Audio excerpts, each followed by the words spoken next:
and wonderful have Vilas here. Yeah. Good morning, everyone. It's my pleasure. Yes. Nice to see you.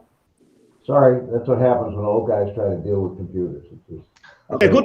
And wonderful have Vilas here. All set now. Okay. Good morning, everyone. Okay. It's my pleasure. Okay. Now we can start. Mike, you can start. Ready to go?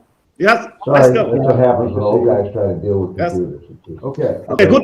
And wonderful have Well, Vilas. welcome All set everyone. now. Okay. Good morning, everyone. Okay. It's my pleasure. Okay. Now we can start. Co-founder of the Boston Mike, Global you can Forum. start. Ready to go? It was Yes. on this Sorry, day that's what 9 years happens when ago old guys that try to deal Mike with computers. Dukakis, Okay. John Okay, good. And wonderful have Well, Vilas. welcome All set everyone. now. Okay. Good morning, everyone. Okay. It's my pleasure. Okay. Now we can start. Co-founder of the Boston Mike, Global you can Forum, start. Ready to go? December 12th. It was Yes. on this Sorry, day that's what 9 years happens when ago old guys try to that deal Mike with Dukakis, computers. 2015 And wonderful have Well, welcome Vilas. All set everyone. now. Okay. Good morning, everyone. Okay. It's my pleasure. Okay. Now we can start. Co-founder of the Boston Mike, Global you can Forum, start. Ready to go? December 12th. It was Yes. on this Sorry, day that's what 9 years happens when ago old guys try to that deal Mike with Dukakis, computers. 2015 And wonderful have Well, welcome Vilas. everyone. Good morning, everyone. Okay. It's my pleasure. Okay. Now we can start. Co-founder of the Boston Mike, Global you can Forum, start. December 12th. It was on this Sorry, day that's what happens when old guys try to deal with computers. 2015 And wonderful have welcome Vilas. everyone. Good morning, everyone. It's my pleasure. Okay. Now we can start. Co-founder of the Boston Mike, Global you can Forum, start. it was on this Sorry, day that's what happens when old guys try to deal with computers. 2015 And wonderful have welcome Vilas. everyone. Good morning, everyone. It's my pleasure. Okay. Now we can start. Co-founder of the Boston Mike, Global you can Forum, start. it was on this Sorry, day that's what happens when old guys try to deal with computers. 2015 Wonderful have welcome Vilas. everyone. Good morning, everyone. It's my pleasure. Okay. Now we can start. Co-founder of the Boston Mike, Global you can Forum, start. it was on this Sorry, day that's what happens when old guys try to deal with computers. 2015 Wonderful have welcome Vilas. everyone. Good morning, everyone. It's my pleasure. Okay. Now we can start. Co-founder of the Boston Mike, Global you can Forum, start. it was on this Sorry, day that's what happens when old guys try to deal with computers. 2015 Wonderful have welcome Vilas. everyone. Good morning, everyone. It's my pleasure. Okay. Now we can start. Co-founder of the Boston Mike, Global you can Forum, start. it was on this Sorry, day that's what happens when old guys try to deal with computers. 2015 Wonderful have welcome Vilas. everyone. Good morning, everyone. It's my pleasure. Okay. Now we can start. Co-founder of the Boston Mike, Global you can Forum, start. it was on this Sorry, day that's what happens when old guys try to deal with computers. 2015 Wonderful have welcome Vilas. everyone. Good morning, everyone. It's my pleasure. Okay. Now we can start. Co-founder of the Boston Mike, Global you can Forum, start. it was on this Sorry, day that's what happens when old guys try to deal with computers. 2015 Wonderful have welcome Vilas. everyone. Good morning, everyone. It's my pleasure. Okay. Now we can start. Co-founder of the Boston Mike, Global you can Forum, start. it was on this Sorry, day that's what happens when old guys try to deal with computers. 2015 Wonderful have welcome Vilas. everyone. Good morning, everyone. It's my pleasure. Okay. Now we can start. Co-founder of the Boston Mike, Global you can Forum, start. it was on this Sorry, day that's what happens when old guys try to deal with computers. 2015 Wonderful have welcome Vilas. everyone. Good morning, everyone. It's my pleasure. Okay. Now we can start. Co-founder of the Boston Mike, Global you can Forum, start. it was on this Sorry, day that's what happens when old guys try to deal with computers. 2015 Wonderful have welcome Vilas. everyone. Good morning, everyone. It's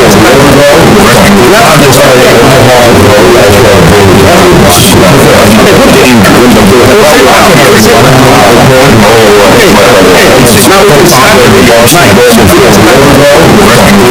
start. it was on this Sorry, day that's what happens when old guys try to deal with computers. 2015 Wonderful have welcome Vilas. everyone. Good morning, everyone. It's my pleasure. Okay. Now we can start. Co-founder of the Boston Mike, Global you can Forum, start. it was on this Sorry, day that's what happens when old guys try to deal with computers. 2015 Wonderful have welcome Vilas. everyone. Good morning, everyone. It's my pleasure. Okay. Now we can start. Co-founder of the Boston Mike, Global you can Forum, start. it was on this Sorry, day that's what happens when old guys try to deal with computers. 2015 Wonderful have welcome Vilas. everyone.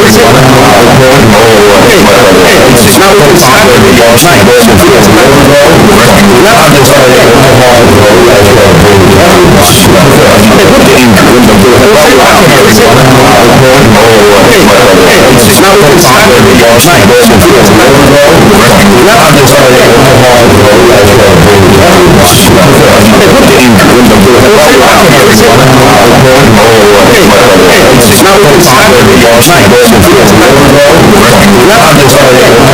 everyone. Good morning, everyone. It's my pleasure. Okay. Now we can start. Co-founder of the Boston Mike, Global you can Forum, start. it was on this Sorry, day that's what happens when old guys try to deal with computers. 2015 Wonderful have welcome Vilas. everyone. Good morning, everyone. It's my pleasure. Okay. Now we can start.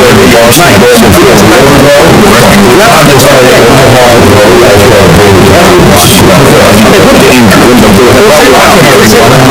Good morning, everyone. It's my pleasure. Okay. Now we can start. Co-founder of the Boston Mike, Global you can Forum, start. The Committee on the Constitution, the War Delegation, the Committee on Justice, and the Advisory Council on Foreign Affairs. Saint from Italy, with a role in the Swedish context as a bearer of light in the dark Swedish winters. saint, and I think if there is one thing with the role associated in the Swedish context as a bearer of light in the dark Swedish, it must be light. Saint, and I think if there is me light symbolizes both Swedish context as a bearer of light in the dark, it must be light in times. Saint, and I think if there is me light symbolizes both Swedish context as a bearer of light in the dark, it must be light in times. And I think if there is me light symbolizes both Swedish context as a bearer of light, very humble must be light. And I think if there is me light symbolizes both Swedish context as a bearer of light, very humble must be light. And I think if there is me light symbolizes efforts of desire of light and very humble must be light. And I think if there is me light symbolizes efforts of desire of light and very humble must be light. And I think if there is me light symbolizes efforts of desire of light and very humble must be light. And I think if there is me light symbolizes efforts of desire of light and very humble must be light. And I think if there is me light symbolizes efforts of desire of light and very humble must be light. And I think if there is me light symbolizes efforts of desire of light and very humble must be light. And I think if there is me light symbolizes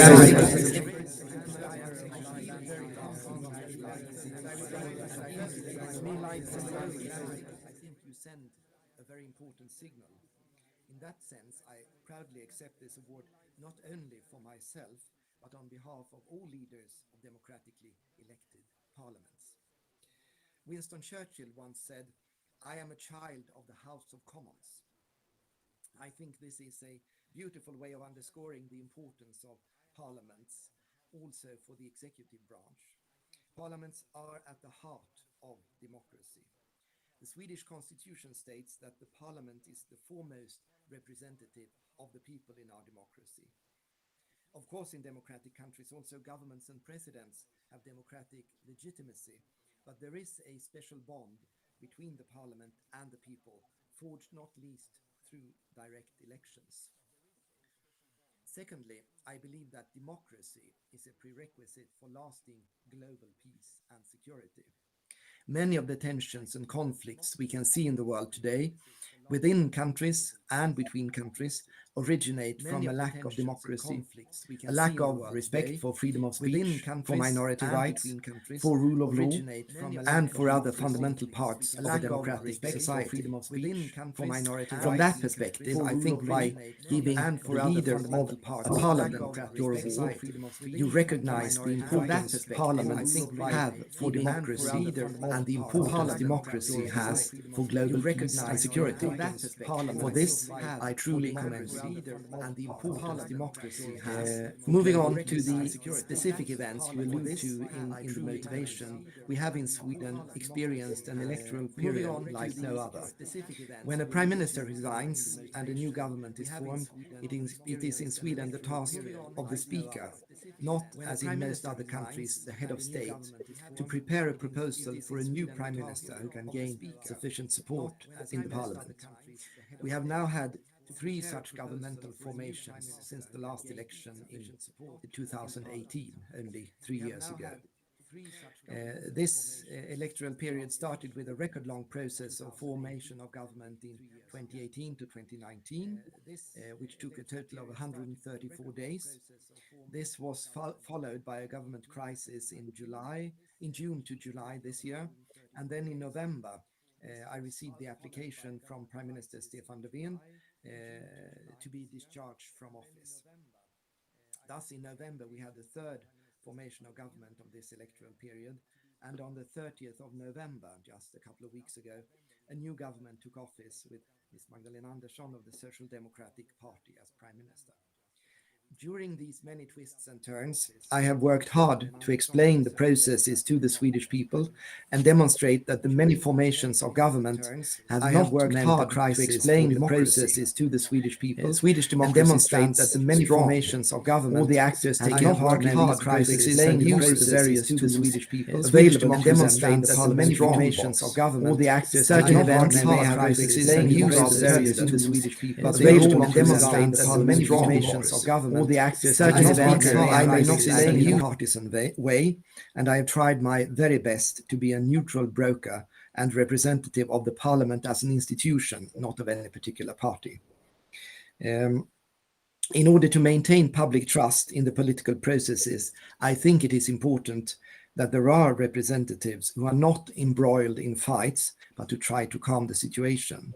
And I am humbled and grateful that you, Governor Dukakis, and the Boston Global Forum have chosen to give me your award because of, among other things, these efforts. Ladies and gentlemen, I think it is important when talking about democracy to take note of the fact that since around 1980, we witnessed a positive trend with more and more states moving from authoritarian to democratic rule. However, since a few years back, that positive trend has been reversed, and a larger proportion of citizens on this planet are now living in authoritarian countries. It is clear that the pandemic has accentuated this negative trend.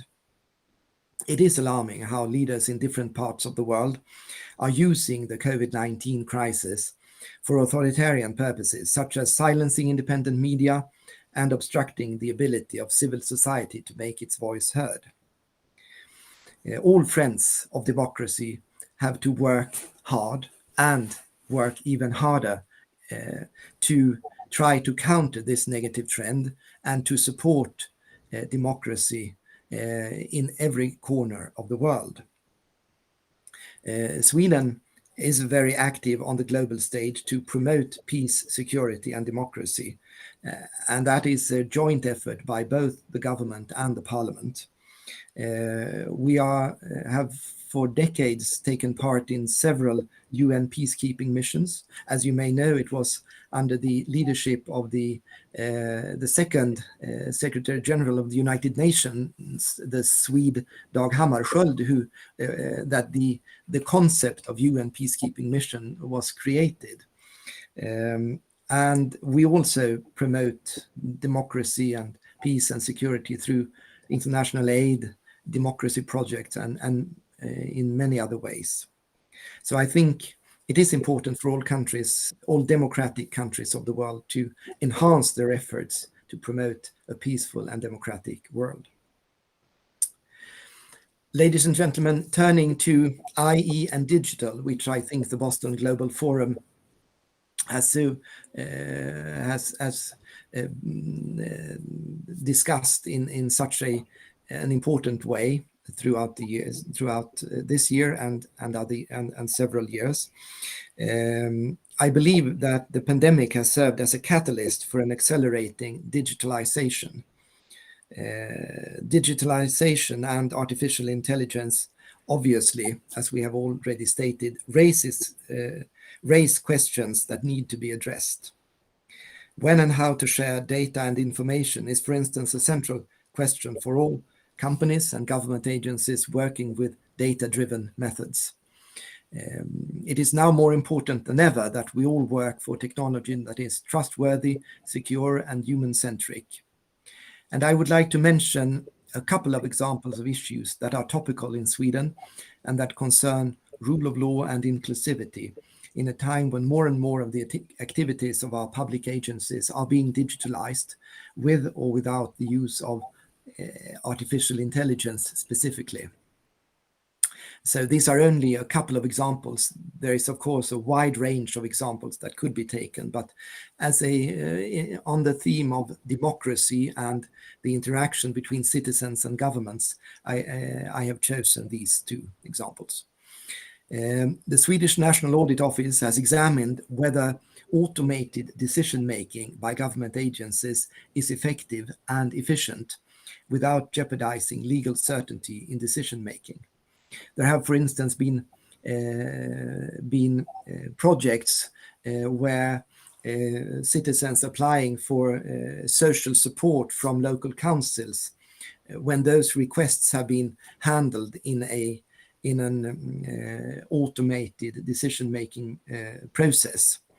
And that is one of the examples that have been scrutinized here. The overall conclusion is that automated decision-making by government agencies has led to increased effectiveness and efficiency, and that fundamental legal certainty aspects have improved to some extent. However, there are shortcomings in the agency's processing of cases with a high risk of fraud and error. In addition, there is far too limited follow-up of the correctness of automated decisions. There is therefore a risk that resources for manual control and follow-up have too frequently been accorded too low a priority. And I think this might be true also for several other areas, that it is important that we scrutinize in retrospect what has worked and what has not. And that learning process, I believe, has only just begun when it comes to AI and digitalization. Another audit from the Swedish National Audit Office shows that the accessibility of government agencies has deteriorated in non-digital channels, and that this might pose a risk when it comes to accessibility and ultimately to democracy or important democratic values. Digitalization of government agencies' activities contributes to more efficient and improved service for citizens. But for many people, being able to access services by phone or by visiting in person is still important, and that must not be forgotten. The audit shows that many public agencies have become less accessible in non-digital channels in the past 10 years. Agencies' customer contacts in digital channels have increased significantly, but despite this, the number of phone calls has not decreased. Simpler cases are now often managed online, at the same time as more phone calls come from people needing guidance on how to use such online services. The conclusion is that digitalization represents good management of central government resources. Nevertheless, the opportunity to contact agencies by phone and at a physical office is still important and must not be forgotten. I think these are a couple of simple examples of questions that need to be taken into account in the continued digitalization process. Ladies and gentlemen, to conclude, Martin Luther King said, coming back to the theme of light and darkness where I started, Martin Luther King said, "Only in the darkness can you see the stars."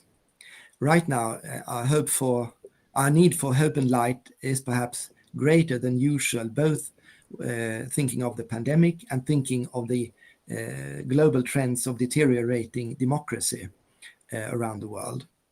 But we can all take comfort in the fact that light will return to our societies. In the long run, I am convinced that light is always more powerful than darkness.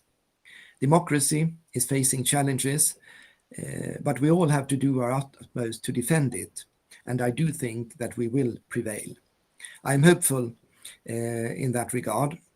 So let us together continue to develop our countries and the global security along a path built on the cornerstones of democracy, because in unsettled times, democracy is the beacon of light that can guide us through the darkness. Thank you. Andreas, thank you very, very much for those well-chosen words. And it's a pleasure to honor you and to cite you as an example of the kind of leadership that we need desperately. So our thanks, our congratulations, and we look forward to involving you actively in our work and support the work that you're already doing. And it's just a real pleasure to honor you and to cite that work as an important part of what we're trying to do. I'm not quite sure where the trends are moving these days, but somehow I have a feeling that we're kind of coming back from this authoritarian romance as we see the problems with authoritarianism. And we look forward to you and to your leadership and to our collaboration in making sure that we're moving in the right direction, doing the kinds of things that we need to make this a better and more peaceful world. So many, many thanks, and thank you for accepting this on. Appreciate it. Okay, folks, with a little help from Twan and Tom, let's begin the rest of our meeting, and we're going to start with another Kerry, who's an old friend. Cam, where are you? I'm on. I'm here, Michael. There you are. Happens to be another Kerry, and a great one. And one of the great pleasures that I've had is to work with both John and Cam, particularly when Cam was a key person in the Obama administration toward the end of that period. In any event, great to welcome you, and we look forward to some remarks from you on what we're working on and what we're trying to do here. Good to see you. Well, thanks, boss. Can you see and hear me? My screen is telling me I've lost my network connection, but I can certainly hear you. No, you're okay. Good, Yeah. good. Well, yeah, Michael Dukakis was my boss when my first summer after the first year of law school, I worked in his cabinet office of consumer affairs. It's an experience that I still draw on today. And when my brother John was his running mate in Michael's comeback election in 1982, I worked in that campaign. And I had the opportunity to join the Boston Global Forum Club de Madrid Policy Lab.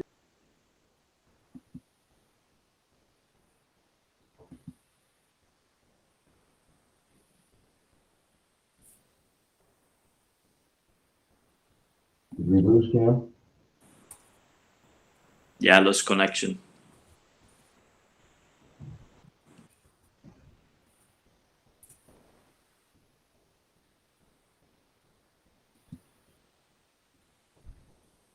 He's been honored across Europe by several countries, and it's fitting that he's being honored in the United States now.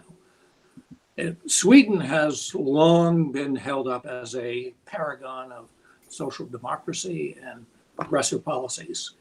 I remember Dag Hammarskjöld as Secretary General of the United Nations, and his appointment as first Secretary General was very symbolic of Sweden's role. I also remember when it was an opposition research point that Mike Dukakis took reports on Swedish childcare policy with him as beach reading during the summers. Sweden also has been a global technology leader. We've seen the emergence of global leading companies like Ericsson, like Spotify, and people like Goran Marby, who now heads ICANN, the International Corporation for, or the Internet Corporation for numbers and names that runs the domain name system. Andreas said that Sweden went through an election like no other. That's certainly something that resonates for us in the United States and in other countries. The political currents that he dealt with are evidence that the challenges of fragmentation, of polarization, of nativism, authoritarianism, and disinformation politics are present even in the most democratic countries on earth. And his success in preserving democratic rule, I think, is a hopeful sign for all of us. Those challenges make it all the more important that democratic countries band together in many ways. And that includes on artificial intelligence, e-commerce, malicious online content, election interference, cyber threats. These are all global issues that are magnified by network effects that no one country, even the United States, can manage by itself. The issues are broad, complex, and there's no one forum that is capable of addressing all the issues. The effective policy making on the challenges that are enabled by digital technology are going to take many different avenues. A network of networks in parallel to the communications systems that link us. Boston Global Forum is one node in the wide and diverse networks that are needed. This week's Global Democracy Summit that President Biden hosted is another. The week before last, I attended the Future Tech Forum that the UK government convened with G7 members and 10 other democratic countries, all global and regional leaders in digital technology, to explore the same kinds of issues that BGF and Club de Madrid are developing, issues of technology policy and emerging developments in the next 10 years and their implications for public policies. And I think in this policy development process, packets of progress can travel by diverse paths across many networks, just as internet communications do, and assemble in a recognizable whole. I think the process of developing an international accord needs to be an iterative one through these many channels. AI has certainly been a key focus of the work that the Boston Global Forum and the Mike Dukakis Institute have been doing. And AI is a critical path for international cooperation for several reasons. First is that cooperation is essential to the successful development and management of AI. In the 21st century, most scientific research involves international collaboration. But this is particularly true for AI R&D because it crosses institutions, disciplines, and borders because of the scale of data, of compute power, the skills that are needed. And it relies heavily on open source software.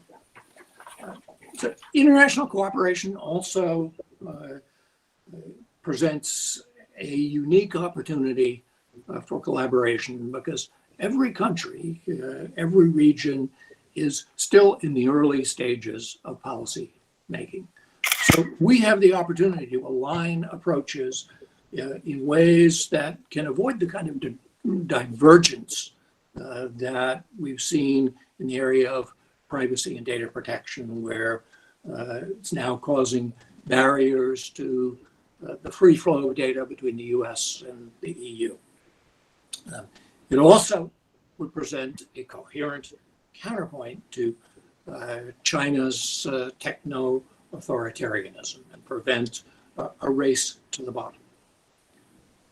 Since the Policy Lab in September, along with colleagues at the Brookings Institution and partners at the Center for European Policy Studies in Brussels, I released a report on international cooperation in artificial intelligence policy and development. It's a comprehensive report that focuses on 15 concrete steps to put cooperation into practice. It begins with a very simple proposition that like-minded countries commit to considering international cooperation in drafting and implementing AI policies.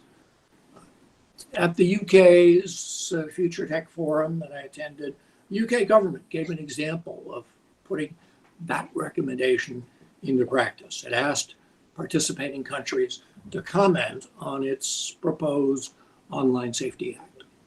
That is an unusual step, too unusual a step in international relations.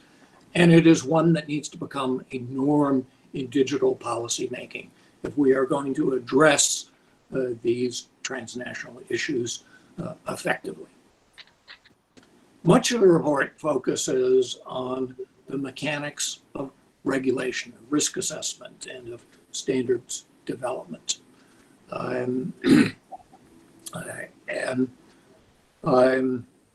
was interested in Andreas Norlen's comments on Sweden's experience with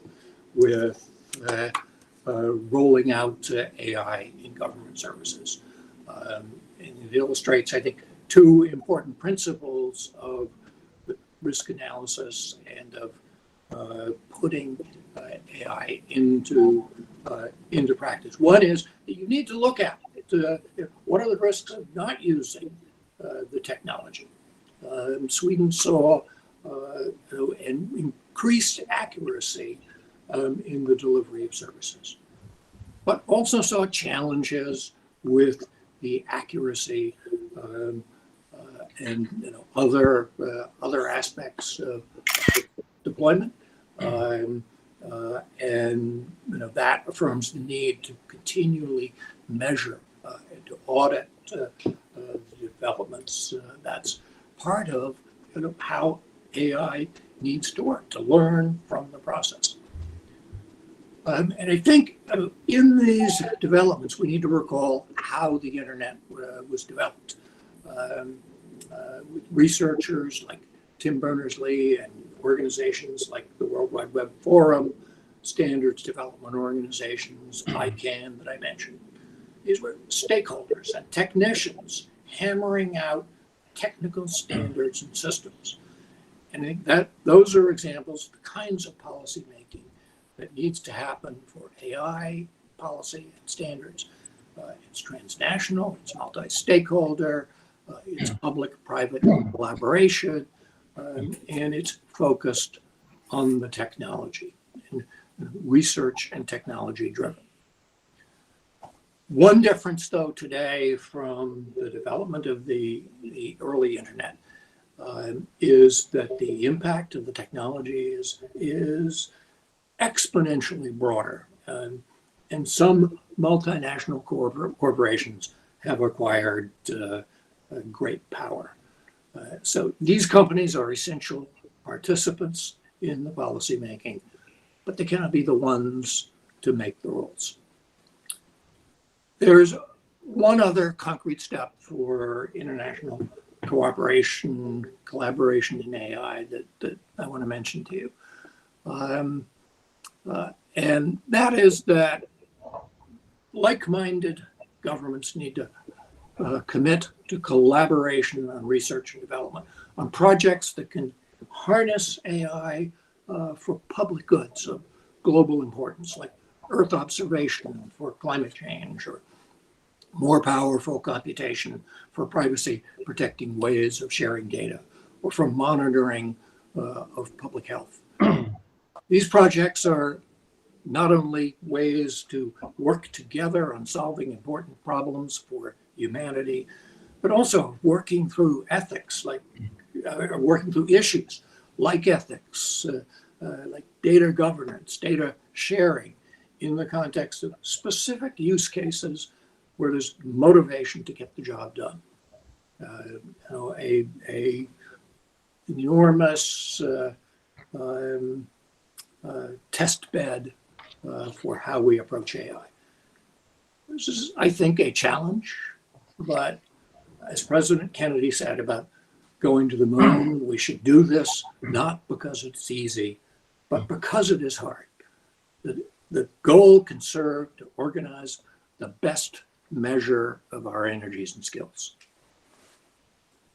So AI is just one domain of digital policy making where the US, its allies, and like-minded countries need to work in concert and align policies.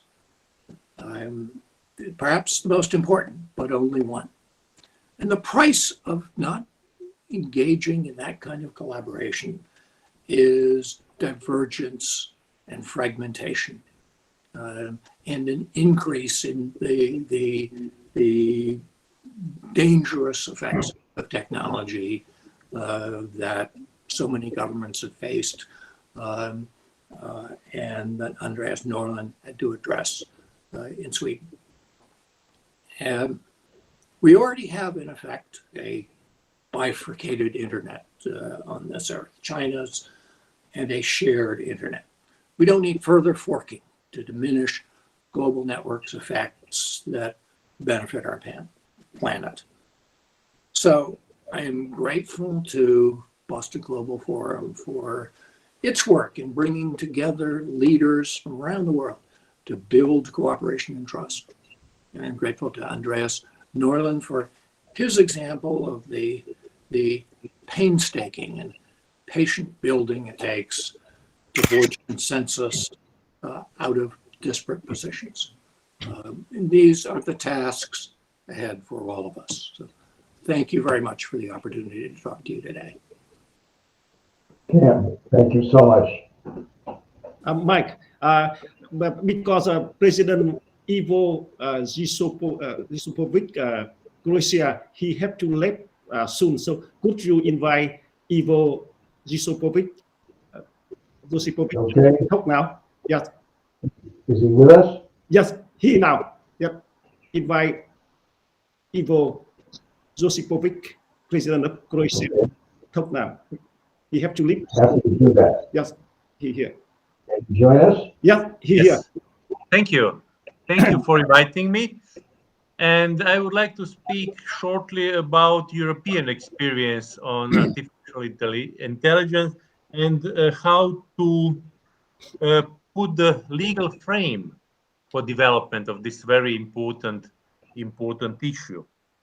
So European Union gets more involved after 2016 when European Commission understood that European Union is behind US or Asian countries developing EI, IE, and they decided to dispose their thinking about this topic through so-called white book. And this is a very important document because it stresses very good and very good perspective of new technologies, claiming that it should be something contributing not only to particular countries but to the whole of the world.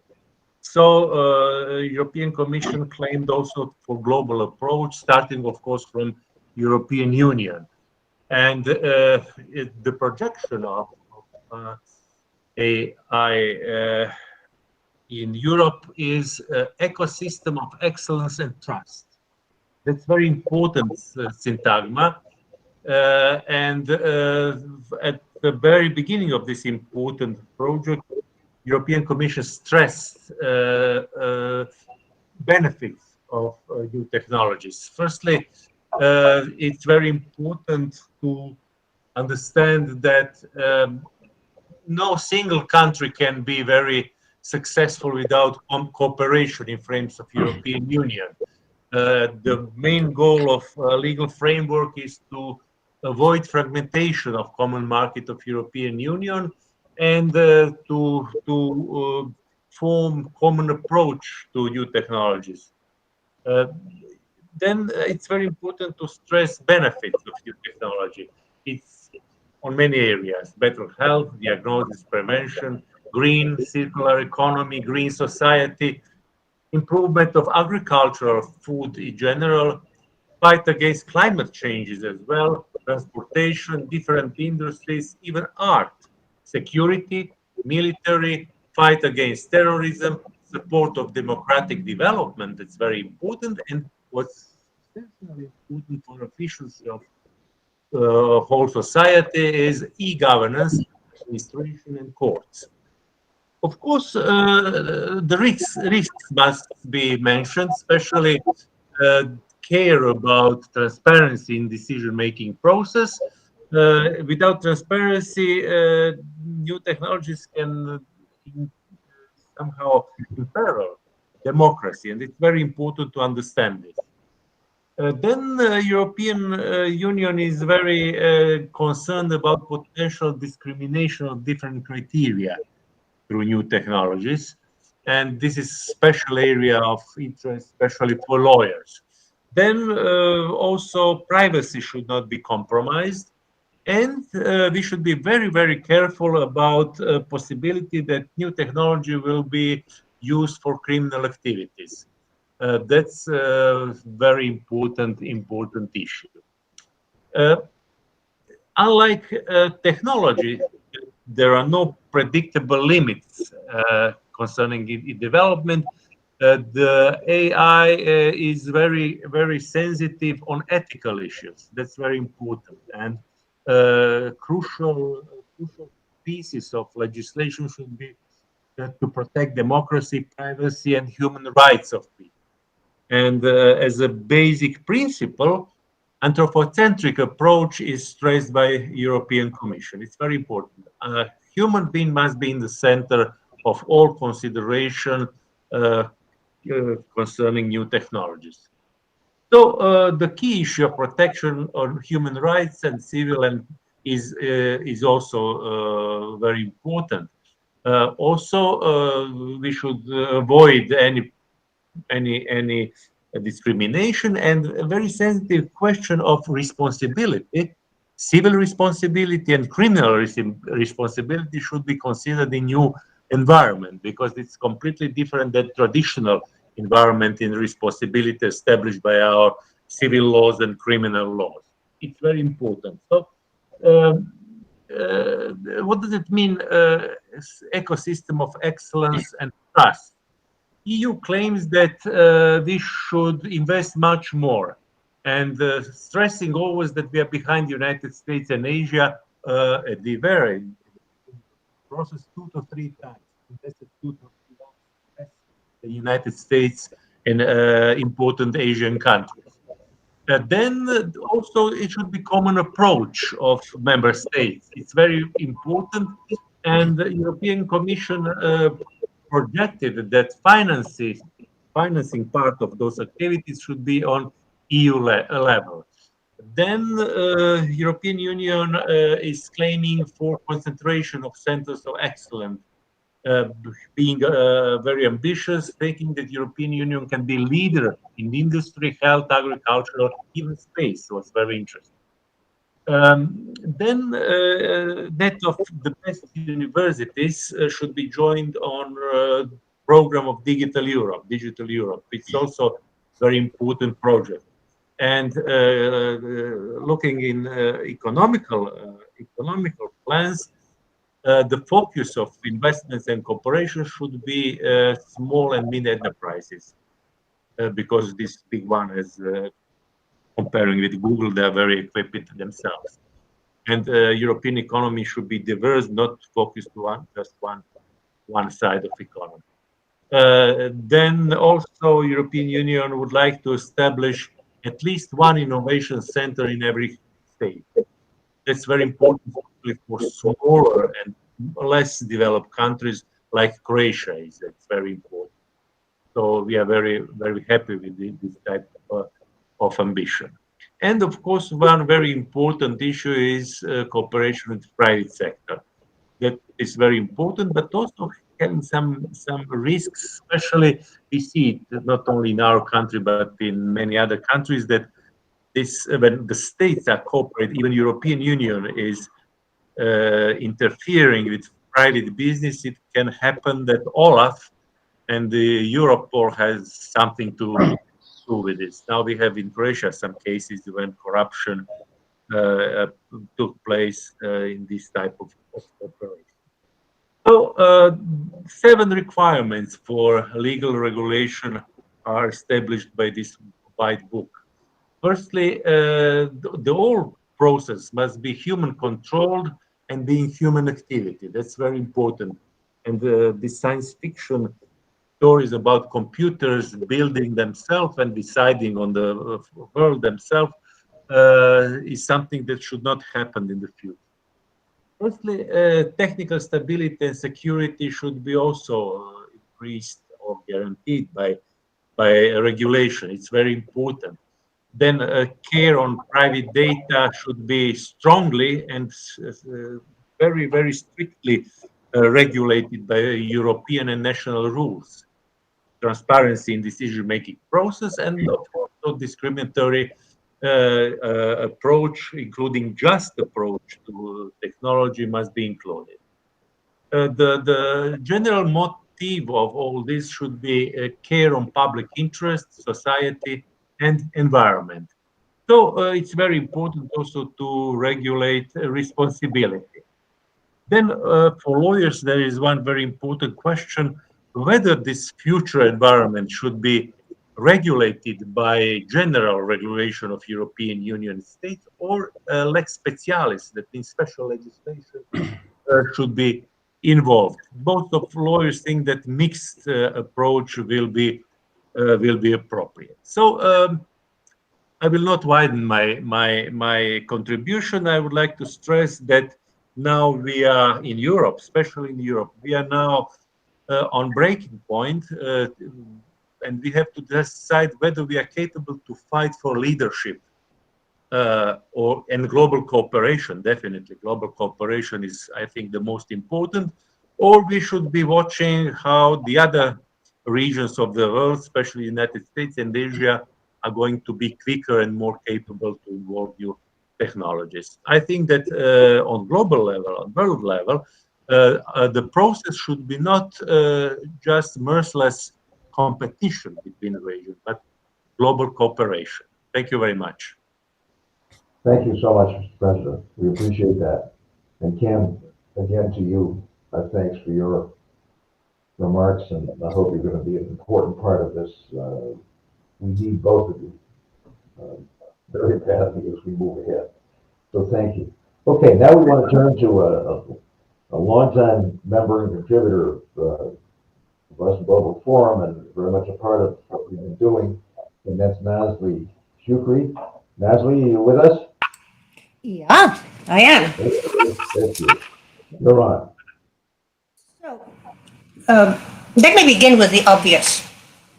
We are the only generation that has known a world before digital, a world before AI, and a world that has nothing to do with our conversation today, which means that we have a special responsibility to provide a transition from where we were, because we are formed and shaped by where we were, a transition to those who know only the digital, the AI world.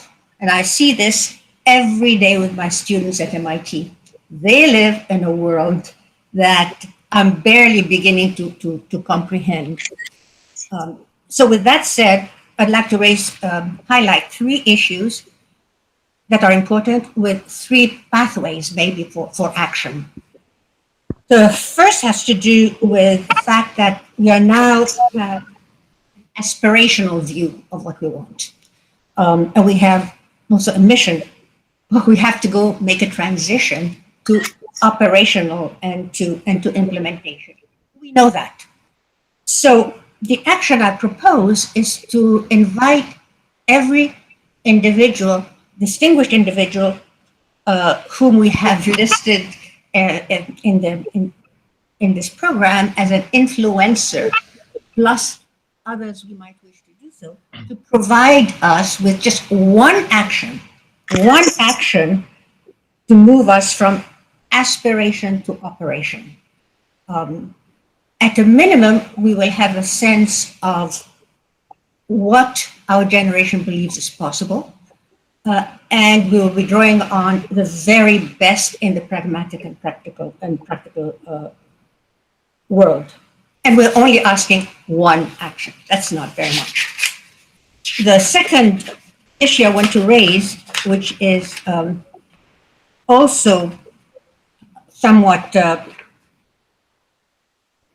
broad, but it's very important, and that is we are trying to frame the issues and we're doing it as well as we can from the Western point of view and from the major powers point of view and from the point of view of the leading economies. It's a very small proportion of the global population. The action that we have to initiate, we don't have an alternative.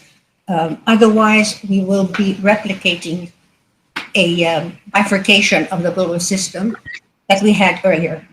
And that is to reach out to the rest of the world, starting probably with some of the least developed, those that are putting in place the infrastructure, and those that are willing to listen and to participate in the process that we're doing. We cannot be in a position years from now of having handed down something. Now, my third and final issue and point is about law, AI, and algorithms. I'd like to remind you that the legal document or the policy document, what we refer to as policy, is recorded word after word, sentence after sentence, article after article, however many articles there are, in linear sequential form. It's a traditional, normal way of doing things, but it has had, and we know that, immense opportunity costs, benefits foregone. We have to understand we do understand the limitations of that practice, but now we have the tools, the digital, the algorithms, to transform the GDPR, the European GDPR, or the Convention on Cybercrime, or even the Talent Manual for cyber operations in international law, which is almost a 600 page document, into a visual representation of the relationships. And when I say visual, many ways to do it, but think of it as a graphic or network form or whatever. It's not instead of the text, it's to, given the text and the consensus around the text, now let's see what the text is really saying that we should know. What is the relationship among the rules, the clause, etc.? What is the mechanisms that the law itself, the document suggests, ought to be approved activities versus not approved activities? My brain is not capable of doing that just by reading.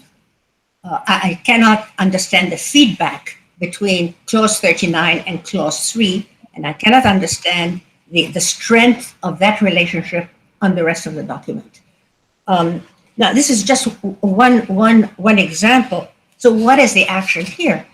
I think the action here can be quite local in the sense that we have started test beds or test cases of that set of approaches, very, very simple once you think about it, and presented it to the Boston Global Forum. And the only action we can do on the MIT side is just share and explain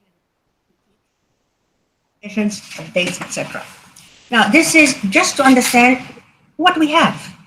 Then comes the issue of, if we frame the legal document, a law, or whatever, we will move from here. And we understand, we now know that there might be some aspects to it is not that difficult to just move the items. We can move it by humans, we can move it by any ways of doing that. Now, let me conclude by saying that this helps enormously with transparency. This is what the law said, and also with accountability. But more important, it has to do with our role in the transition from how we recorded laws, how we got to laws, and given that laws are established, now let's see what they actually really mean for whom and how. And voila, that's all I have to say. Thank you. Natalie, thank you so very much. You've made great contributions to our work so far, and we hope and expect that they will continue. So thank you very, very much. Okay, we can have a couple of speakers with brief remarks, and then we're going to open things up for the rest of the term that we're together this morning and this afternoon, depending on where you are, to an open discussion, and we try to encourage that. Let's turn now to Eva Kaili. Want to get that straight? Eva, you with us? Yes, here. I'm here. Good to see you all. Hi. Welcome, welcome. Nice to have you with us. After these excellent speakers that you already had taking the floor, I don't think there is much left. So I will try to focus on some more maybe specific issues that we need to discuss. And I want first to thank Governor Dukakis. He's a legend for us Greeks of what he has succeeded in the United States. So I think he's the right person to discuss how we can build transatlantic bridges. And especially for artificial intelligence, he had the foresight, together with Juan, of course, with the Boston Global Forum, to start this discussion before we did at the governmental level. So I'm honored to participate in your discussion. And I visited recently DC with a mission, and we're trying to visit again just for artificial intelligence reasons, and I hope we will meet soon. But our first discussion was on the Trade and Technology Council. We are at this point trying to build a common approach for artificial intelligence. So this is happening with also a technical level. So we're trying to see how we can achieve that.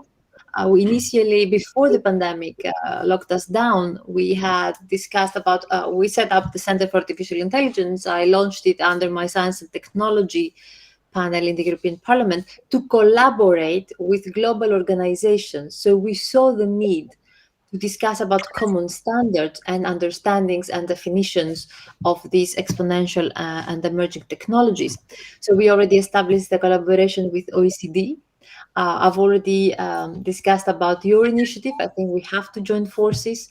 We created the Athens Roundtable, an annual event on artificial intelligence and law with IEEE, the Standards Association for Engineers. It's based, I think, in New York, in US definitely. So how the engineers also can contribute, because, you know, they have huge power in their hands, and to ensure that we will find all the global players that they are influential to extend our knowledge and our approach once we decide how we can move forward together. So with the pandemic, we realized that in order to collaborate, we had lack of data that had common standards. So we did have data, 80%, they were gathered at the European Center for Disease Prevention and Control. But since they were collected with different methods, they couldn't store them accordingly or share them because we also have different languages here. It was very difficult in the beginning to understand the pattern of the pandemic and to ensure that we will have a treatment that works. So we had like more data would give us more accurate information and would lead us faster to find how we can respond to this pandemic. I think it was a great lesson and accelerated everything. So now in the European Parliament, we are taking the legislation that is sent to us by the European Commission. We are at the point where a lot of files for the digital economy transition are concluding. We have trialogues in the same time. We have the DSA, the Services Act, the Digital Markets Act, and the Artificial Intelligence and Data Act together with the cybersecurity. So this is to guarantee that everything online will have the same rules. So the big platforms will also have to oblige the rules.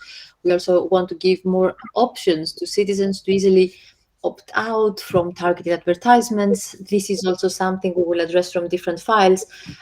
These are like some interesting and controversial issues, if we should and how much targeted advertisement or content should be allowed to avoid manipulation of perceptions. Then it's facial recognition, the biometrics, and how we should respond. Should we ban it completely in public spaces and beyond, or not, with exceptions? And of course, social scoring. These are like three of the applications of AI that we have identified. Social scoring, if we say it should not be allowed by governments, but we have to ensure that also companies or the private sector, they will be able to allow room for social metrics to take place, and not to have a scoring that would exclude people from services or benefits and discriminate them, because the algorithm at one point, Leslie mentioned it, reaches a point where we call it super intelligence, that we don't understand how the result was decided, or how because of so much data were generated and included in the decision making.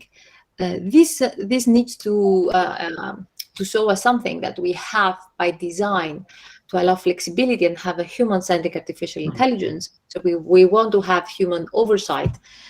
In the end, there was a case in the United Kingdom where an algorithm decided the grades of students, and it messed up because it actually repeated the pattern of the grades they had. And when they came from like more difficult environments, it didn't allow them to grade them, in a fair way, giving them the chance and the understanding that they can actually develop and get better. So once it failed, even Boris Johnson had to respond to a question, and in the end, he blamed the algorithm. This is something that we are trying to avoid in Europe. So we want to have trusted and human-centric AI. We want to have people to have control and more options, and we definitely need to test it. Michelle Bachelet from UN, she suggested that we should hold on to the application of AI at the global level until we have adequate standards in place and more safeguards.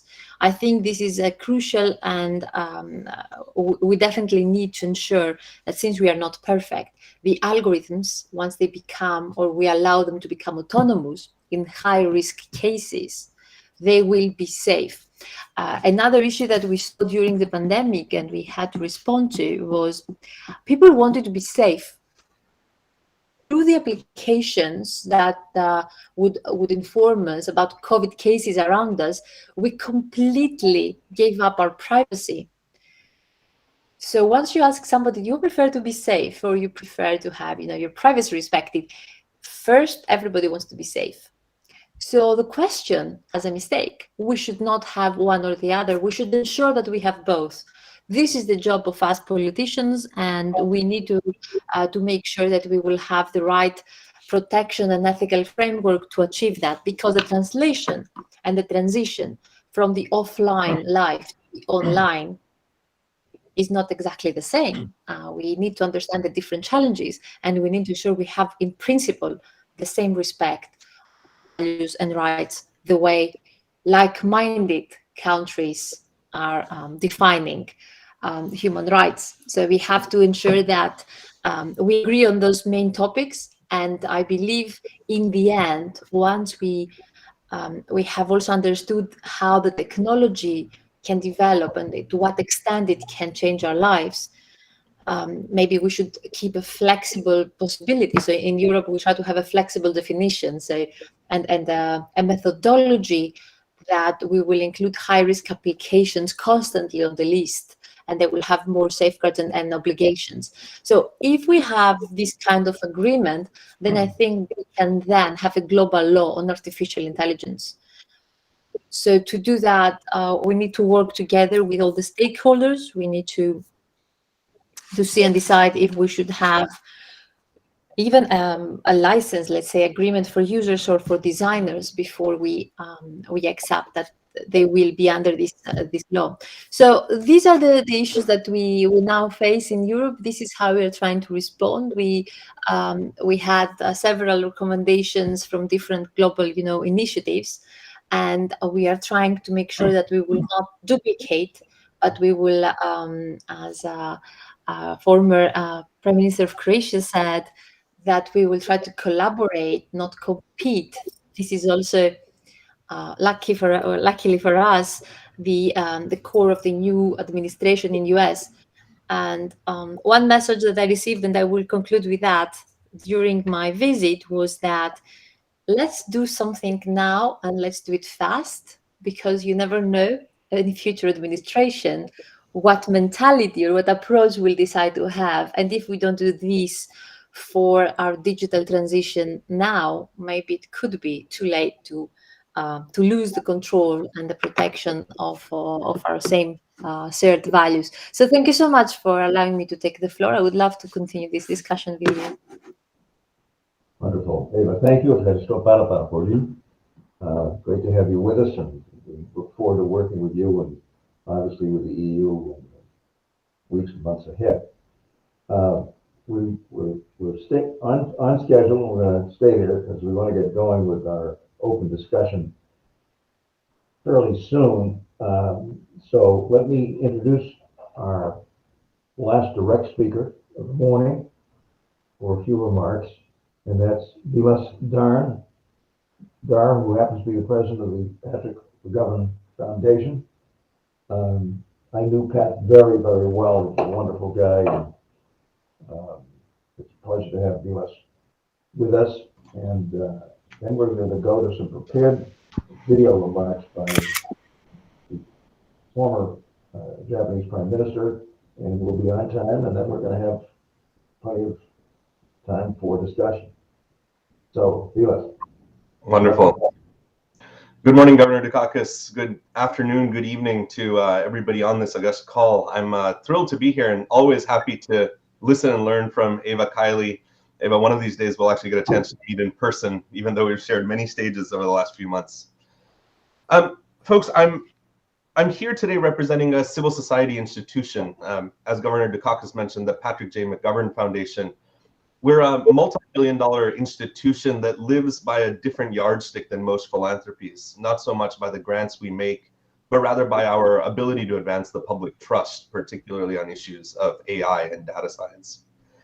In today's conversation, I've been asked to speak a little bit beyond the scope of my own vertical in civil society, but rather to speak to our capacity to advise business leaders across the world in how they're thinking about responsibility, ethical governance, and the capacity to build products that actually create a better world in the context of their private sector institutions.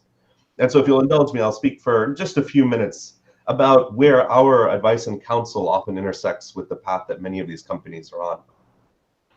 I'll begin with a rather provocative proposition. We as a society have empowered our technology leaders and our private companies with the modern and digital equivalent of power tools, of earth movers and tractors, of these massive institutions that allow them to build what we've asked them to build, gleaming skyscrapers of digital technologies that really affect the very landscape of our human experience.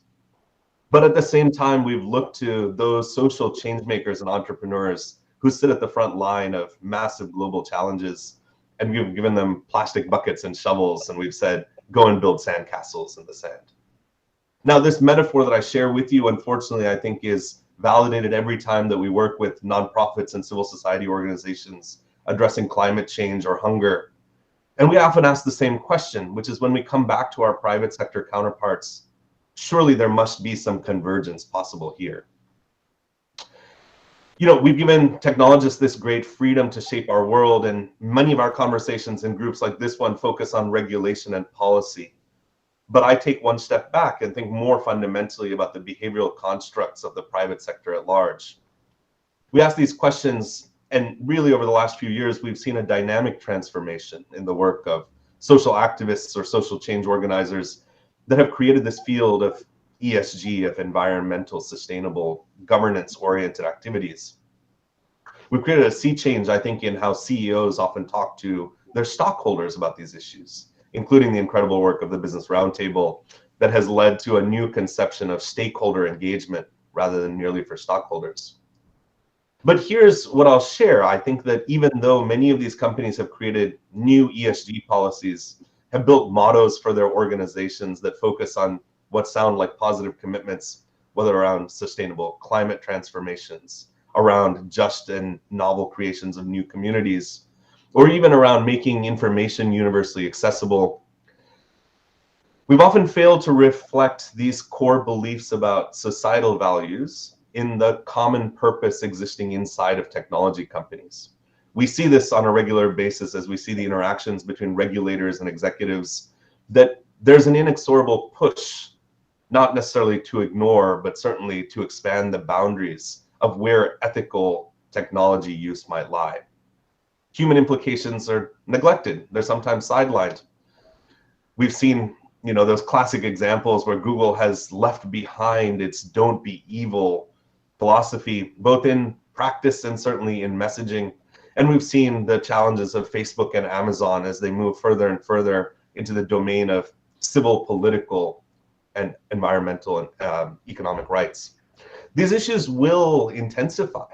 And I think it's worth acknowledging that no matter what the policy counterweight looks like, the idea of companies that are oriented towards profit will continue unfettered unless there is a social response that steps beyond governmental intervention. So there are a number of principles that we speak regularly with CEOs and boards about as boards begin to understand that AI and data science are not merely products to be deployed. They're not even areas of research and development, but they're fundamentally transformative to the underlying strategy of the organization. 3 of those principles I'd like to lift out and just describe briefly that are also reflected in the wonderful volume that Tuan has edited around the Global Accord on AI. The first is almost such common sense that it feels like we almost don't need to verbalize it. And yet in conversations with CEOs, this is the one that requires the most robust discussion. To simply employ ethical principles of design. Not so much to begin with the downstream effects and harms of a product you might create, but to instead restructure the way that corporate strategy intersects with the development of new technologies. To begin from a set of shared principles around values rather than engagement metrics, around making the invisible visceral, especially when modeling potential harms, of binding growth with responsibility instead of simply looking for profitability.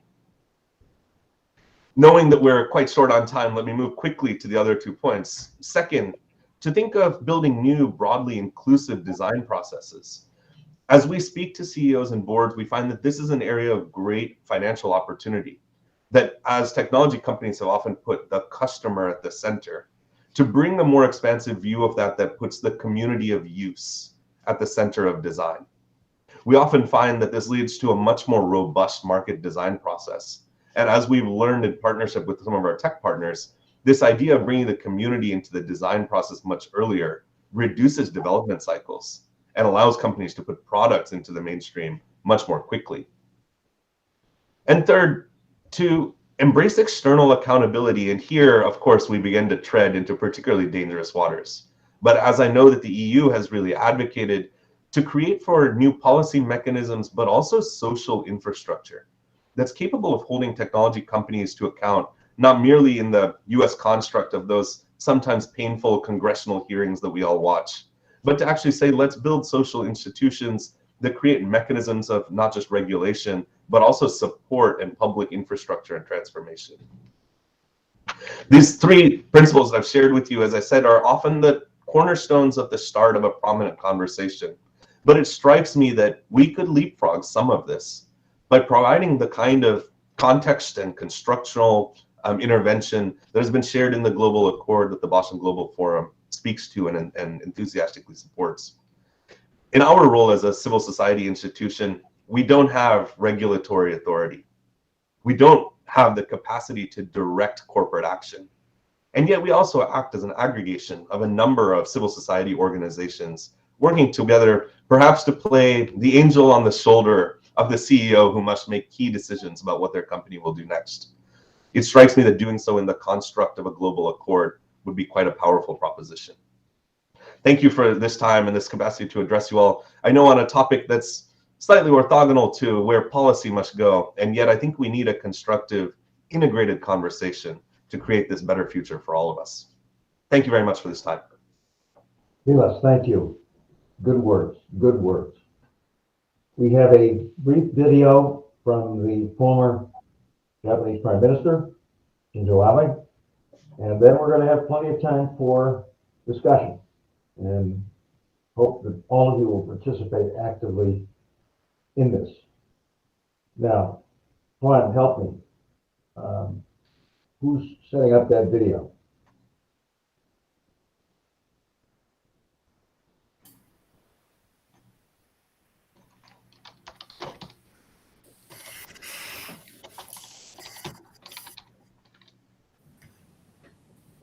本日は講演にお招きいただきましたことを心より御礼申し上げます。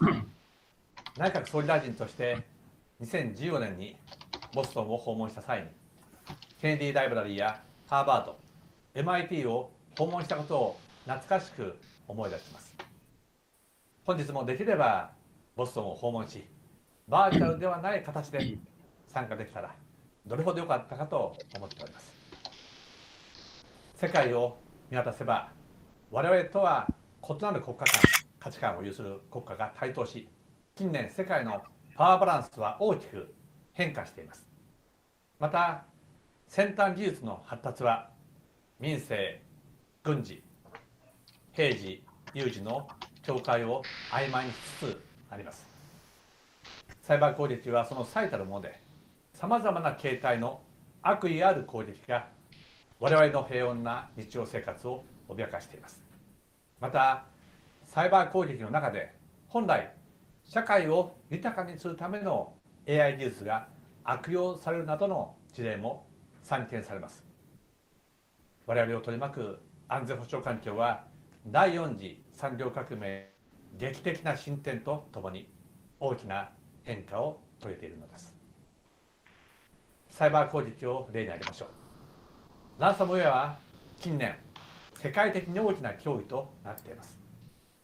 我が国においても病院施設がランサムウェア攻撃の対象となり、新規診察の停止を余儀なくされるなど、国民の生命、安全に直接的な被害が及んでいます。また、サイバー攻撃の中には大規模かつ巧妙で国家の関与が強く疑われるものも多数存在します。昨今は特に重要インフラやソフトウェア企業がターゲットとされるなど、被害が拡大する傾向にあります。我が国も情報当局を中心に同盟国および同志国と連携しつつ、こうした悪意ある攻撃のアトリビューションに努める一方、政府を挙げて安全保障という観点から重要インフラの脆弱性を克服するための法制度を検討中です。近年はさまざまな分野において AI が活用されるようになっています。我々の暮らしがより便利になる一方、 AI の高度化はリスクもはらんでいます。ディープフェイクによる偽情報の拡散、それに伴う市民の扇動・洗脳を企図する国家も確実に存在します。これは我々が守るべき自由・民主主義といった普遍的な価値への明らかな挑戦であります。また AI 技術は実際の兵器にも利用可能であり、 AI を活用した自律型兵器の在り方が国際的に議論の的となっています。今申し上げたように、さまざまな現代的課題や挑戦に対応するためには、伝統的な安全保障のアプローチでは十分でありません。既存の考え方にとらわれない対応こそが必要となっているのです。そこで本日は官民一体となった包括的な取り組みの必要性と国際協調の重要性を強調したいと思います。官民一体となった包括的な取り組みについては、例えばサイバー分野では二次被害や被害拡大の防止のため、官民で迅速に情報共有を普段から行うことが重要です。そのため官民にまたがる情報収集、攻撃情報の分析、注意喚起を一元的に行う体制構築が日本や米国などで急速に進んでいます。というのも、普遍的価値を重視する民主主義国家においては、国家による個人情報へのアクセスにはおのずと限界があり、かかる取り組みはサイバー攻撃に対して社会の強靭性、属性を維持するために必要不可欠だからです。もう一つ強調しておきたいことは、国際協調の重要性です。サイバー攻撃は国境や物理的距離をやすやすと乗り越えていきます。近年のサプライチェーンのグローバル化を例にとるまでもなく、新たな技術から生じる負の側面への対応もまた一国のみでは到底不可能です。情報共有や対策、ルールメイキングを同盟国および同志国と協調して行っていくことの重要性を強調しておきたいと思います。先ほど申し上げましたが、AI 技術がサイバー分野や軍事分野などに応用されることをいわば触媒として、我々を取り巻く脅威や危険性が著しく増大変質する可能性は大いにあります。そのため今のうちから先端技術の開発動向を注視し、官民が共同して技術の不適切な応用がなされないようなガイドラインを設け、新しい技術の果実を正当に享受できるようにすべきだと思います。また、自律型兵器の分野においては、国際的なルール作りを含め、国際社会が将来目指すべき方向性に関する議論を継続することが重要です。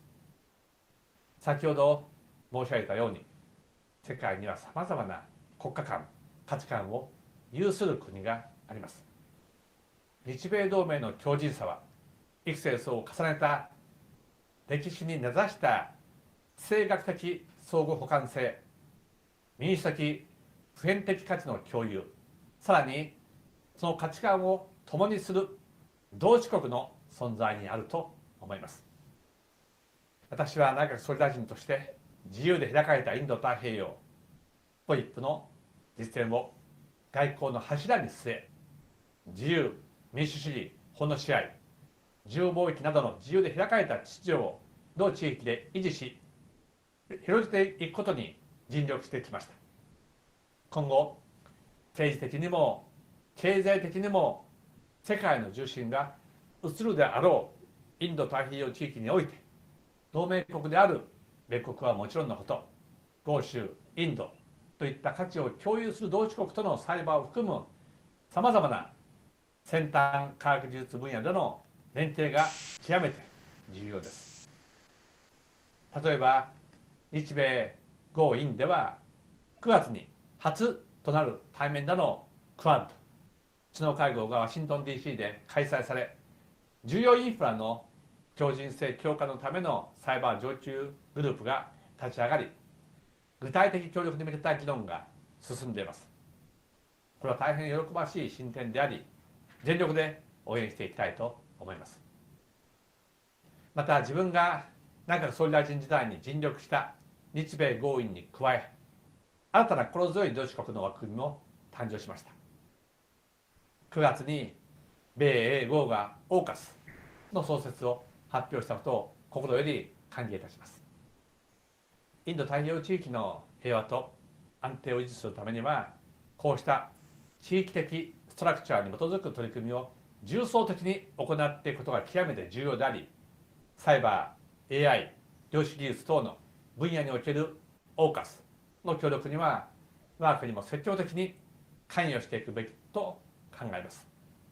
今後、民主的、普遍的価値を共有する同盟国および同志国が協調し、サイバーや AI 技術から生じる新たな挑戦や脅威に的確に対応し、先端技術の恩恵を皆が平和に享受できる秩序が形成されることを強く期待しています。本日はご清聴誠にありがとうございました。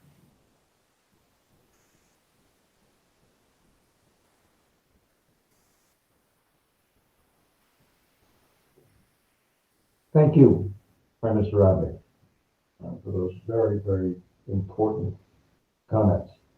Well, we're on time, and we've got lots of time now for discussion.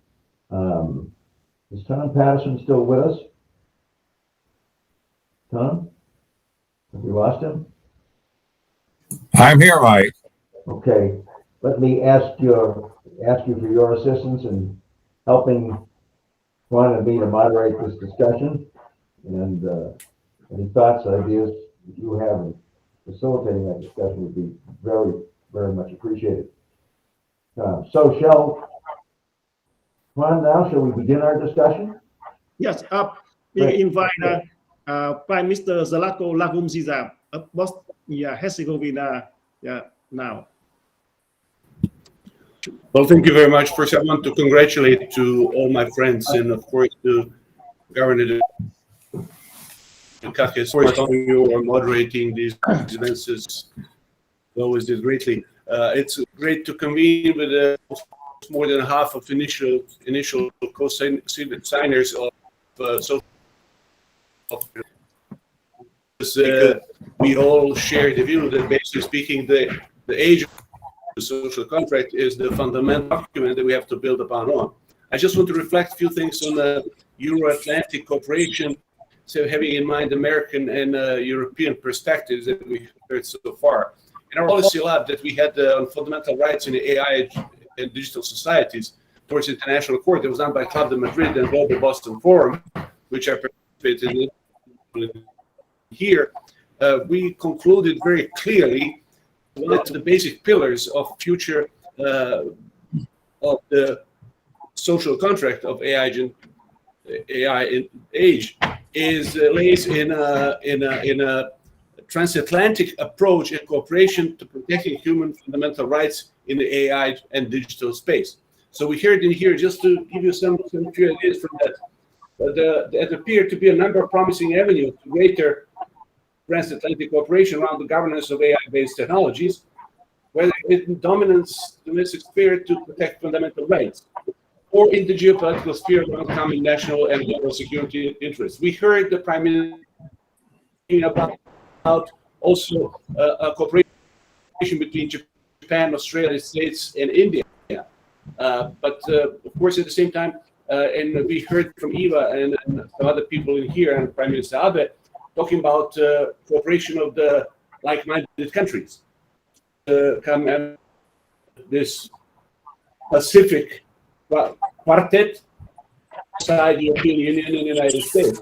What I see as our as a part of creating, if I can say, global alliance of like-minded people, entities, and countries. Of that alliance, we should have a shared democracy as well as human rights. So two different approaches we have to put forward EU and USA, with the former focus on domestic, social, economic implication of AI, and later on leveraging technology to preserve its geopolitical power, appear to be rather complementary than incompatible. While the US does not share EU's appetite for comprehensive regulation, and the EU has neither the competence nor the strategic unity to match US leadership in the military space. Their different strategy objectives are not conflicting and in the rest of the shared values. So to make a long story short about this transatlantic cooperation, I think it is very important to underline that common democratic values and respect, promotion of human rights, law are underpinning digital policy, essential starting point to more towards an integrated agreement of digital governance. Challenging such as AI, data governance that domestic frameworks cannot address alone are crucial points in which we must focus. So from there, we can start with a small but important culture of agreement on digital issues. In a field where so much is yet to come, we are convinced that international cooperation, artificial intelligence and digital technology is an opportunity to write the rules together and then strengthen that, as we said, the alliance of like-minded individuals, academic community, NGOs, and others. So let me conclude with extra reminder of Secretary Kerry for Apple back in 60s. I just want to say that I see this endeavor that we are looking forward as the new Apple project of our generation. Apple project in the midst of 70s, estimated price upon termination was about $25 billion. At that time, when you adapted to the GDP and inflation, you could count that cost of Apple project was in the scale of $700 billion today, which is about one defense budget of the United States. When Apple project was finished, it cost more than the revenue of big three of that time, which was GE, IBM, and Shell Oil. Today, we are looking for new Apple project, and today we Amazon, the Alphabet, the latest share companies, close to over 9 annual budgets of defense budgets of the United States of America. So 3A today, market value is bigger than 9 Apple projects, which was that generation, Canada's generation project of their lifetime. Our generation project should be 3 times more complex. Not sending the people to the Mars or sending people to live on the moon, but to be having people safely and aligning with artificial intelligence, aligning along the age, intelligence social contract document, and go for our AAA or our new Apple project, which is making people live on the planet in cohabitation with technology that we create today, hoping that we'll be mastering it tomorrow. With that common endeavors of all like-minded stakeholders being in alliance, our general fundamental paper, Age of AI. I think we can do AI a lot. In respect, I really congratulate all of you today for participating in this. And of course, the bottom line is let's 3 times. Thank you.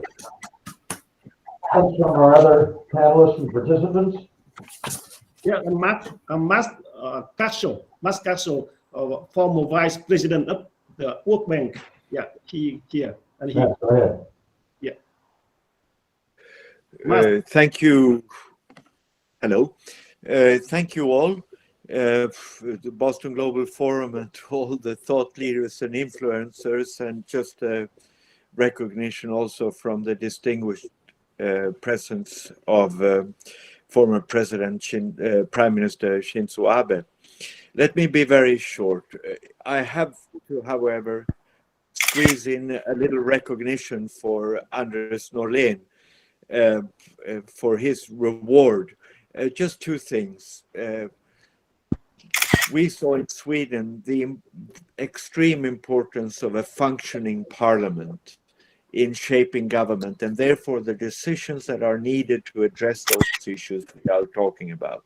It's extremely important. And I say that coming from a country whose parliament was formed in the awareness of the role of Congress that was created in America. So there is a very direct link here that I want to recognize. The other small recognition is his point of automatic decision making. I'm sure we can make automatic decision making even better, but always, as Andreas Norlén pointed out, there is a risk of those who don't participate. We can become better, but in the interim, we might create a digital divide. The word is 20 years old, but it's still there, and a possibility that we don't act, and we want to act, right? We want to have a plan of action, that we must not exclude those who are not understanding the participation in IT democracy. Building Back Better in the US is extremely important with its expansion of the hardware, but we need to be aware of the software anyway. So Anders Norlén and his little image of the Lucia for tomorrow is something that inspires also me. I want to recognize it. Okay, despite the exponential power of AI, I still think it is evident that people don't know how to manage. We can improve that, but more importantly, we need to strengthen the moral framework to choose our future, not leave it to those who want to, those in humanity who want to just strengthen the political potential of AI or its money-making potential. There is a huge potential for a task for us influentials, if you want to call it that, to understand not just the political economy of AI, but the ethics and morals for how to deal with this powerful tool. One influencer I would like to call your attention to is Stuart Russell, who right now is having his BBC Wreath Lectures, a series that you will find on the BBC website. And many of you will know the content, but it is still an inspiringly concrete, clear framework that you might want to use for your students or your networks. And the prime message that he has is has its roots in the antique Midas mirage that everything he touches turns to gold, or the broomstick, the sorcerer's failure to handle his broomsticks that Goethe wrote about, or the Arabic myth of the genie whose third wish is always to undo his previous wishes. Spoiler alert, it doesn't end well. And so the prime message that I would like to have, to pick up Nasli Shukri's point on what is the one action, it would be to really be and spread the awareness of the moral constraints and the moral objectives of what we're doing.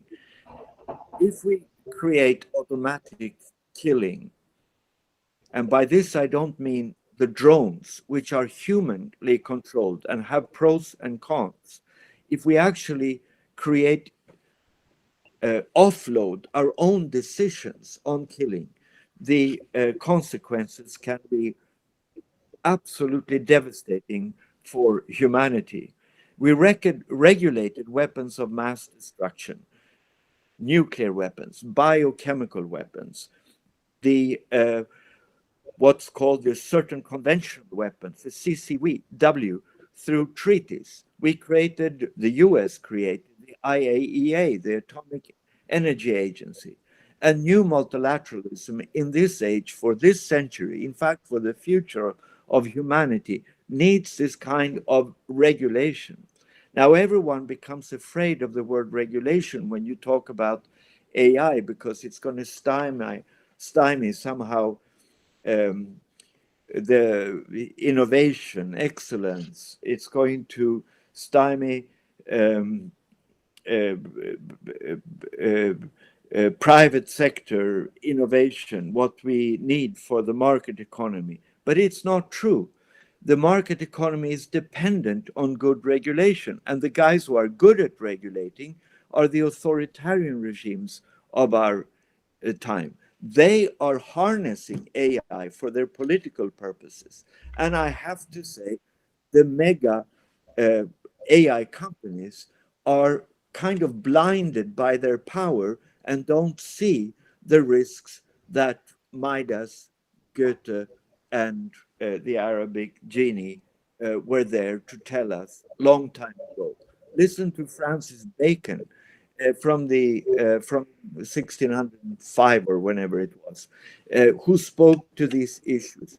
They are very clear. Adam Smith as well is clear. So it is something that we have to learn and relearn in humanity. So not just management. I should stop, but Eva Kaili made a good point on this becoming better on automatic grading in the UK. Of course, Ivo Josipovic made a fantastic point about criminalizing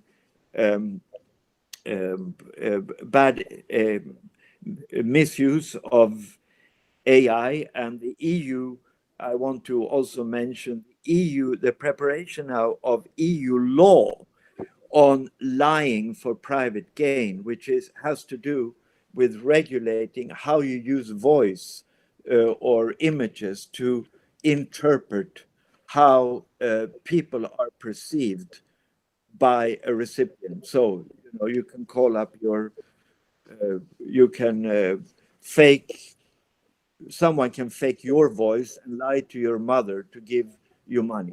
This is absolutely unacceptable and should be a criminal act.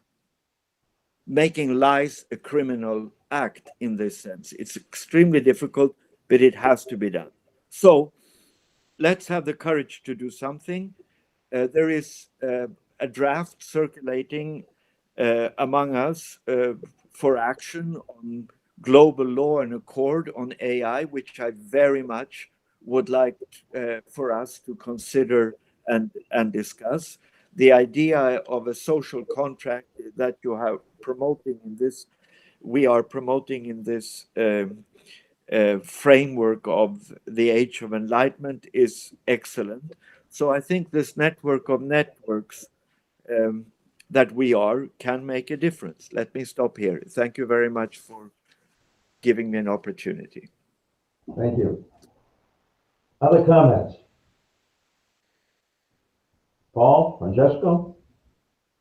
What do you think? All right, thank you. First of all, Governor Dukakis and Professor Patterson and Tuan for inviting me. I'd like to share some considerations about a possible strategy for a successful global legal framework and accord for responsible AI and innovation. Incredibly timely kind of initiative, if I may say so. So there is an emerging consensus that the world faces a number of significant interconnected global challenges over the next 40 years.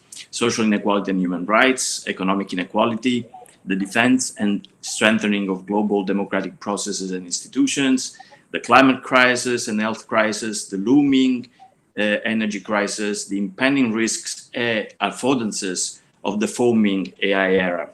So many organizations around the world, like the UN, UNESCO, the OECD, see the solution to all these challenges connected to the creation of an equal path and sustainable model for social and economic emancipation for all nations. When considering the evolution risks of artificial intelligence and the fourth industrial revolution, there's also a widespread agreement that AI innovation should be guided by shared ethical principles and directed towards resolving these interconnected global challenges. We should avoid the mistakes of the previous three industrial revolutions, and aspirationally, while overcoming all existing geopolitical and economic rivalries. Pragmatically, we cannot expect geopolitical and economic rivalry to disappear, or perhaps even desire geopolitical competition to disappear, competition serving an important role in innovation and evolution. However, there is no denying that a sustainable AI innovation model, as well as a global legal framework of accord for responsible innovation, must be able to operate across all geopolitical boundaries, project an idea of a shared and equitable future and vision, facilitate a shared understanding of the problems, and strengthen a willingness to address these globally shared challenges despite geopolitical rivalry and competition. So I select a set of coherent concepts and actionable strategies based on existing initiatives that might foster cooperation towards a roadmap for AI-driven sustainable development and promote global legal framework and accord for responsible AI and innovation. social responsible innovation, science and technology diplomacy, and the definition of scientific gray zones and red lines. So based on the recent past, we can easily claim that scientific and technological international partnerships have long been used as diplomatic tools to advance the national interest and consolidate ideological, cultural, economic, and political alliances. However, emerging concepts of science and technology diplomacy, for example, the Madrid Declaration of Science and Diplomacy of 2018, are attempting to develop a different definition of science and technology diplomacy. To address complex global challenges, governments are increasingly seeking synergies between scientific and foreign policy sectors. Science and technology have social dimensions, national and internationally, and science diplomacy acknowledges that international scientific cooperation necessitates of combined scientific and political negotiations and compromise. In my view, to be effective, these negotiations require global formalization and the establishment of a permanent international institutions that allow diverse scientific and policy groups to collaborate and design and designate what I call scientific green zones, that have been identified as part of worldwide political and scientific armistice to address shared global challenges and concerns, to accomplish shared scientific objectives that transcend global geopolitical divisions. Concerning AI, this should be based on shared human-centered and trustworthy AI principles and regulations, a shared geopolitical strategy and model for sustainability in AI, an alternative multilateral model for scientific and technological alliances, cooperation, mutual assistance programs and exchanges, and shared AI standards and joint programs. In recent years, it appears that consensus on the guiding principles for AI innovation and evolution has emerged. However, much work remains in the area of globally shared standards and regulation. A big part of today's meeting and declaration of action, but things get more complicated here because global geopolitical competition has evolved over the past 70 years to include the ability to foresee future technological developments and control standards and adoption processes. Furthermore, since the end of the two world wars, technological foresight and leadership in future narrative, as well as planned global investments and the establishment of international technology exchanges programs, are formalized in a number of historically significant scientific and technological alliances, cooperation, and mutual assistance programs aimed at geopolitical influence and competition. Some argue that a complete paradigm shift in global political relations is required to move beyond this model of adversarial international strategies. However, more pragmatically, I suggest that the seriousness of this crisis should spur new international pressure and investment in multilateral scientific and technological relations, guided by new formalized type of scientific and technological diplomacy and the creation of ad hoc institution. This is not to say that we will enter the unlikely scenario of an international competition truce, but the climate crisis and the pandemic crisis and the energy crisis have highlighted the absolute necessity for international geopolitical relations to develop new multilateral agreements on targeted science and technology joint programs. Naturally, I'm aware of the extremes of the current cultural climate, but also of the urgency with which we must be taking critical first steps towards global collaborations of AI innovation. One standard I want to highlight among many others, one first step, and I call it data diplomacy based on open and fair data principles and tools. COVID-19 has painfully exposed the existing failures in negotiating between local governments and national scientific communities. Beyond the dire consequences of insufficient global coordination and timely sharing of scientific data and resources, this data crisis has highlighted the lack of an international regulatory framework to manage dispersed data and metadata sources, creating a strong momentum for data diplomacy. Initiatives that seek to strike a balance between safeguarding intellectual property, sensitive national data, private data, and promoting the more productive circulation of open scientific data and metadata, among others. Regulation on data sharing is a crucial issue that requires immediate international and national coordination. And with data serving as the main energy source for future AI application, it is one of the most pressing areas of intervention. In medicine, 85% of data is allegedly wasted and never used again. There are quantifiable scientific, social, economic costs to data waste and reproducing, overlapping, and duplicate data. For this perspective, I consider open data as sustainable data, data that can significantly contribute to data, energy, investments, and waste reduction, the optimization of scientific discovery, increase social benefits, and contribute to economic growth. I consider creating a global model for data sharing and AI-driven sustainable development a top priority. Numerous additional areas of scientific discovery and safe AI development should be included in this discussion, emphasizing the critical need for the establishment of formalized institutions and practices to support global efforts in science, technology, data, and AI diplomacy. This is why I think that initiatives such as one that we have initiated here today and the Global Alliance for Digital Governance Declaration of Action Plan for Global Law and Accord on AI and Digital are so important. And I commend the Boston Global Forum for initiating this initiative. And I'm very honored and proud to be part of your effort. Thank you. Thank you so much. Paul, comments? Robert Whitman. Robert. Yep. Yep. I'm here. Yes. Okay. Thank you very much, Governor Dukakis and fellow speakers. In any group, there is a question of what holds the group together.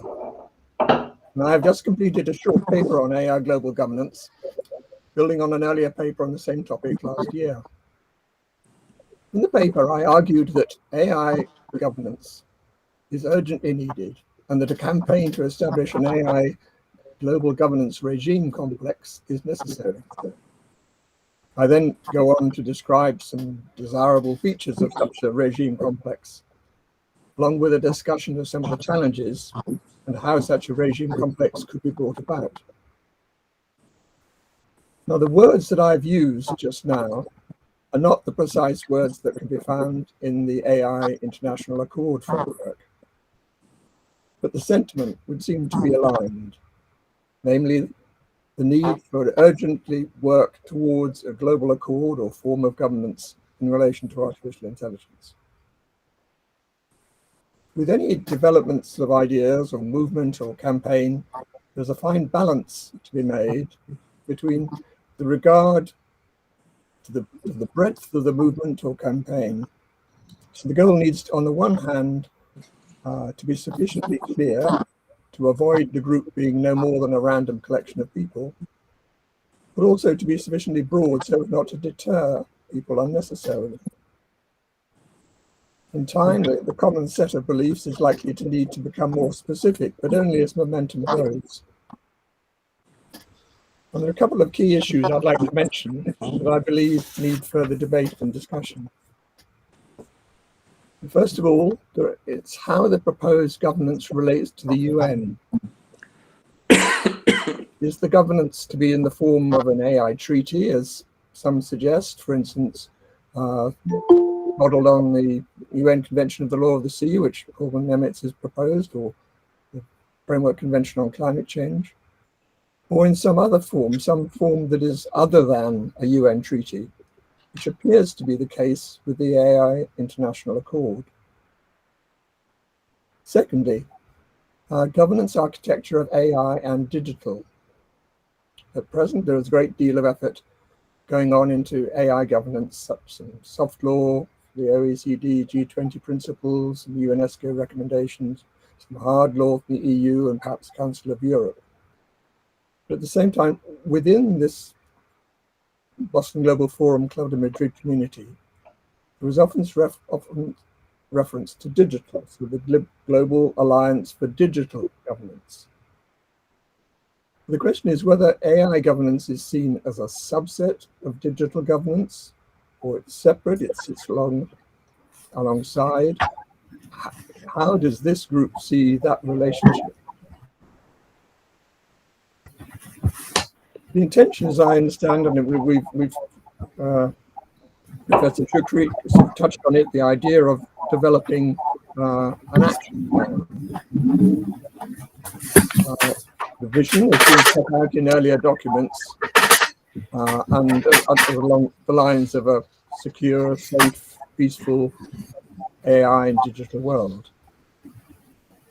But a more tangible mission would be needed, and I suspect this requires some serious discussion, but something like an international negotiating team is nominated to negotiate an AI international accord or treaty on AI or AI and digital.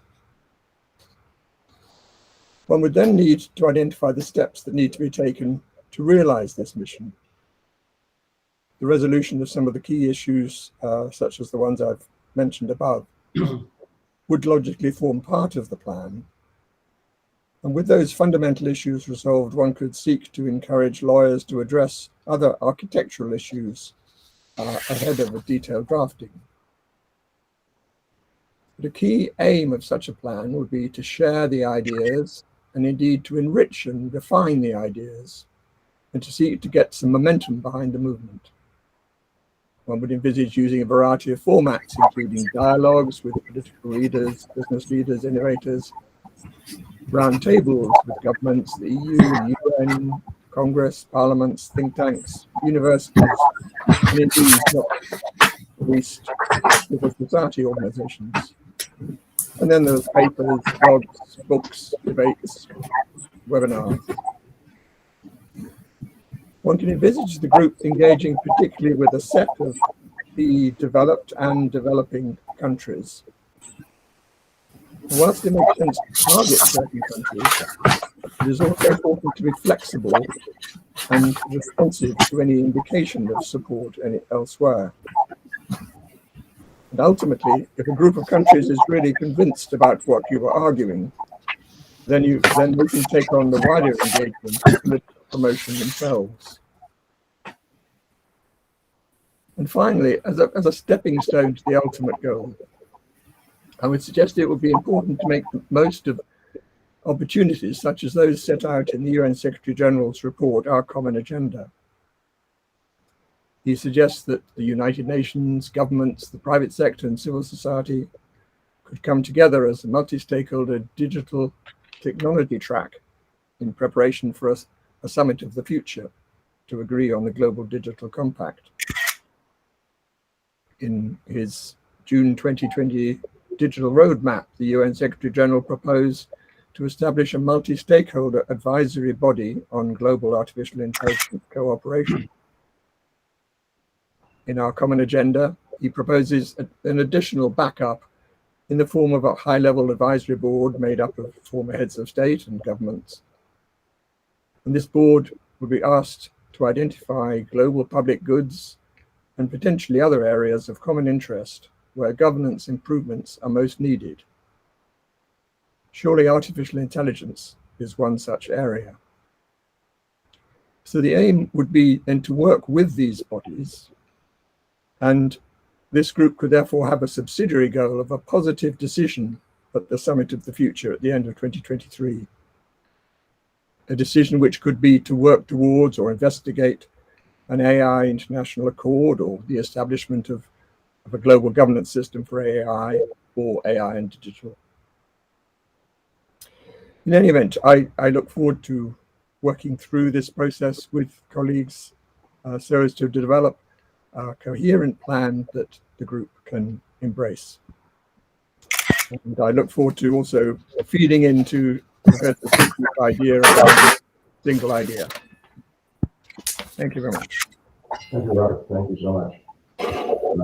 Paul, a few words, and then we'll go to a discussion with some of our discussions. Go ahead.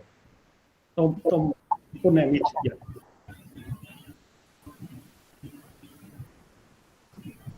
Go ahead. Thank you, Michael. My feeling is that we all converge more or less on the risk description as related to the AI's potentialities. And we all also converge on the call for rules and the call for international cooperation. But at the same time, it's also true that we live in times in which this type of agreement we need for domestic rulemaking, in the US in particular, in Europe it's maybe a little bit easier, but also this type of agreement we need for international cooperation is ever less forthcoming. We live in a world of individualism, we live in a world of split and polarized society, and probably the scarcest resource today is not the one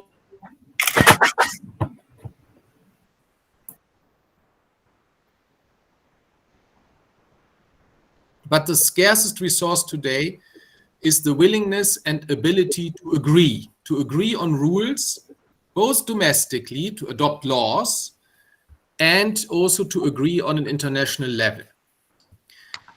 And it is difficult in these times when at the same time the measuring of political success has become much more scientific and numerical. On some of the biggest issues of our times, like climate change, it is really possible to scientifically measure whether politics has led to something positive simply by measuring the development of temperatures on Earth and the melting of the ice cap. And the same is probably true for measuring progress of policies towards a more good use and a less problematic incidence on the internet, whether we measure incidents of cyber security breaches or we measure how much hate speech and incitement to violence has been removed from the internet and how much is coming onto it, all this is measurable scientifically and numerical. So for these two reasons, namely the increasing absence of agreement and at the same time the measurability of political success, I think we have to be humble in our ambitions. And the first thing I think we need would be the ability to show, even among a group like ours, that agreement is possible in an interdisciplinary and international group composed of people with different educational backgrounds and different socializations. In fact, I think in this world, we need less opinion pieces in the great newspapers written by one person and more opinion pieces written by 20, 30 or 40 pieces, beacons of human agreement on some positions. So I would say, general debate and speaking out of individuals is great, but the question is, are we able to agree, in fact, on anything? And I think that's the direction we need to go towards our project of an international agreement on rules for AI. We ourselves have to set examples that we as a group and other groups in which we may participate are actually able to agree on something. And what is the scope of what I would say is possible we can agree on in this stage of the debate, if we anticipate from the outset that we would want countries which are not democracies, such as China or Russia, to sign up. That, of course, must even further reduce our ambition, because if it is our ambition to rewrite today, let's say in a digital form or for AI, the Charter of Human Rights or all the principles of democracy which we find in great constitutions of this world, we will probably fail. So I would say we need to focus in our work on the risks which arise from artificial intelligence, which are also risks which non-democratic governments need to manage. And these are, to give you some examples, first, the risk of undermining governmentability of states. And this is a risk. Therefore, I think one of the themes around which I think an agreement on an AI are the principles of ability. These include issues like problem of control of AI. This is what Stuart Russell, who was already mentioned in our debate before, wrote his book about. I must say I have been very much inspired in my work by Stuart Russell, and I'm very happy I circulated this in the chat that he recently applauded the work which I have done with the Transatlantic Reflection Group on the rule of law and democracy in the age of artificial intelligence. So the problem of control of AI is certainly a key issue of governability, but it is also issues like bubble building, a new system,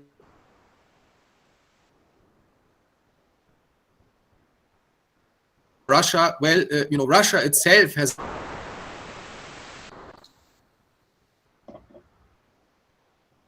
pool via the global unbroken internet and not to be flooded itself.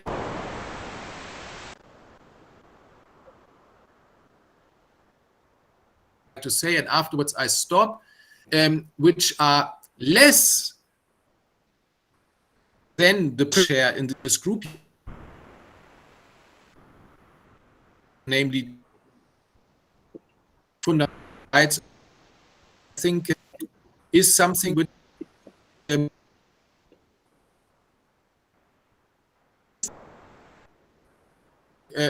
if you think in German history, for example,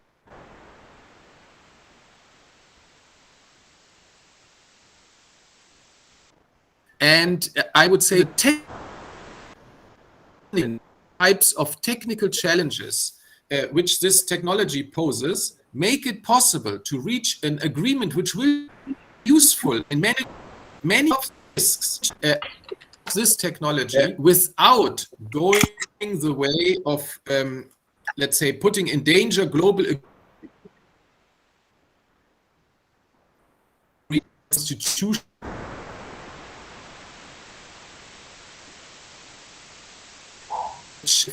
which others may not share. So this was actually also the gist of my contribution to the Club de Madrid. Hope we were working together.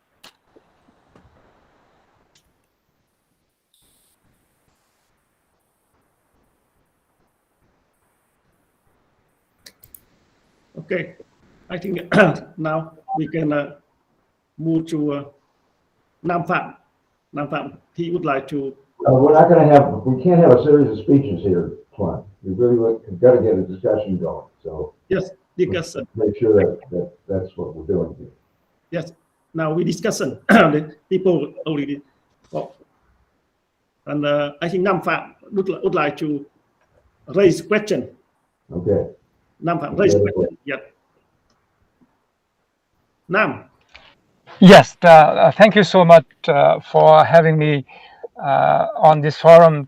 It's always been an honor for me to involve with the Boston Global Forum the last few years on behalf of the state of Massachusetts.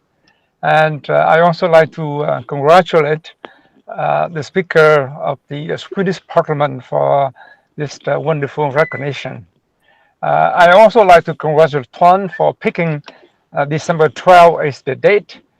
For me, December 12 is very special for two reasons. It's basically 2 days after December 10, which is the United Nations Human Rights Day. So with the Universal Declaration of Human Rights issues many years ago, and over the last couple of years, we're talking about a social contract for AI. I think that date has given me a lot of food for thought. And also, December 12 is my wife's birthday, so it's a very good day for us to do anything. So thank you so much. I think I'm inspired by what has been discussed, especially the speaker mentioned that the prerequisite for a social contract is democracy. And my friend Sevilas are also talking about social responsibility, and other speakers also just talk about regulation, the need to have regulation, the need to have the rule of law, as well as moral and ethics. My question is basically we have a huge elephant in the room, which I think Paul mentioned earlier as well. How do we deal with bad actors, with countries that do not share our value, our universal value of human rights, our value of rule of law? China is one example. Russia is one example. We can have a wonderful social contract. We can have a wonderful, best written AI treaty. However, if we don't really have any measure of accountability, then other rogue nations or corporations could just take advantage of AI and provide more harm than good to humans. So I would encourage all of us to basically, one of my favorite a quote from Einstein is, imagination is more important than knowledge. So I would encourage us to use our imagination to come up with an actionable, realistic step, so we could help bad actors, countries or corporations have accountability to the action of using AI to abuse people instead of serving people.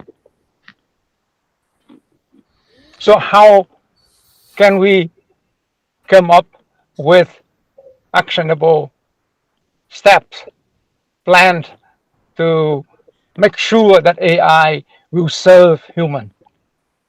Thank you. Let's not forget, however, that we've got a defeated presidential candidate who refuses to accept the results here in the United States. So we're not exempt from this disease or whatever it is, and we better make sure that our home base is straightened out, and that's not going to be easy. But this is by no means a problem just for others. We have it, other democracies have it, and we've got to start taking it pretty seriously, in my view. Anyway, comments, thoughts, discussion, participation. I think Chief Manas want to.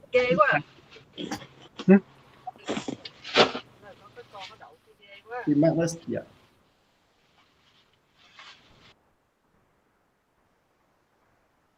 We got somebody out there who's Chief wants to participate, but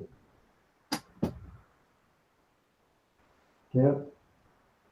I'm here. Right. Okay, so we can invite any panelists and speaker discuss now.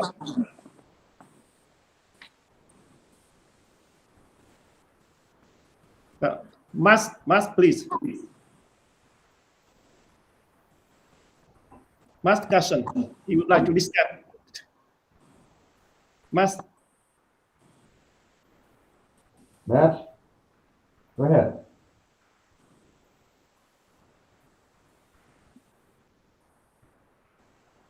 It's sorry, I was offline, but my hand was from earlier, so forget it. I already had my chance. Okay. Yeah. Okay, who else out there wants to chime in here?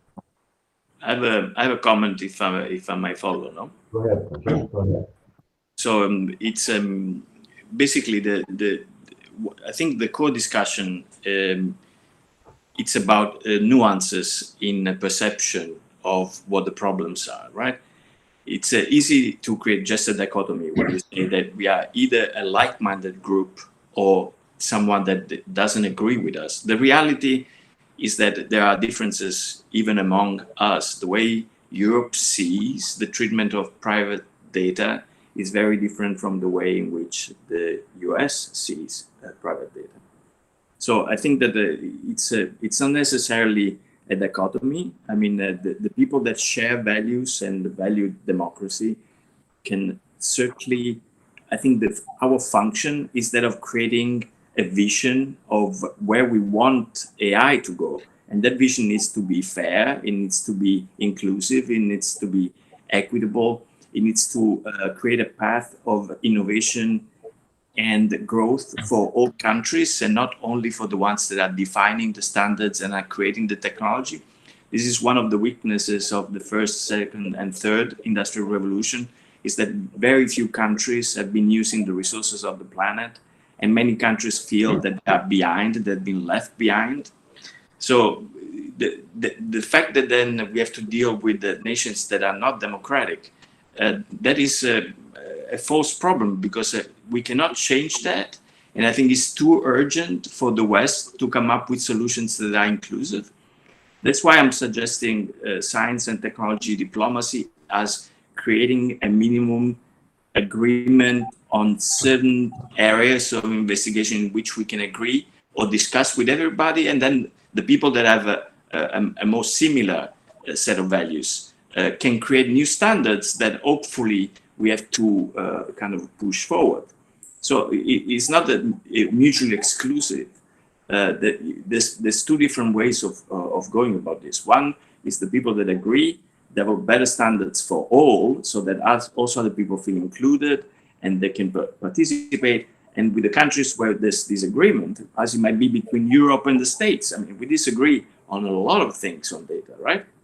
We still need to be able to talk. So the idea of like-minded only, I think it's limiting. So there should be this two-tier strategy. Well said. How about that? I mean, aren't there ways that we can agree with some folks that may not agree with us on other things, and at the same time proceed to strengthen, broaden agreement generally? I mean, isn't that the way we've got to deal with this, or am I missing something here?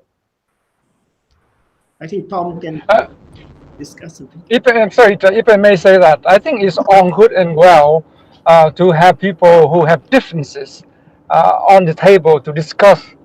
But my point is, how do we deal with people who pretend to be similar to us and take advantage of what we have to offer? Of course, we have differences, but our differences do not constitute of cheating, of stealing, of oppressing. So I think the reality is, sooner or later we have to deal with such issues, and I don't think it's too early, because we have seen China, for example, again using AI technology to oppress millions of its own people. So I think we have to deal with. We have to see the reality to recognize that we have a problem, and if we don't deal with it, it will become bigger. And by the time that we recognize, it's a problem, it may be too late.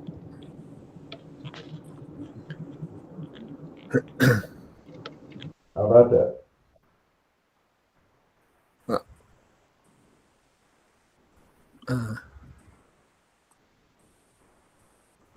Yes, Jim, please.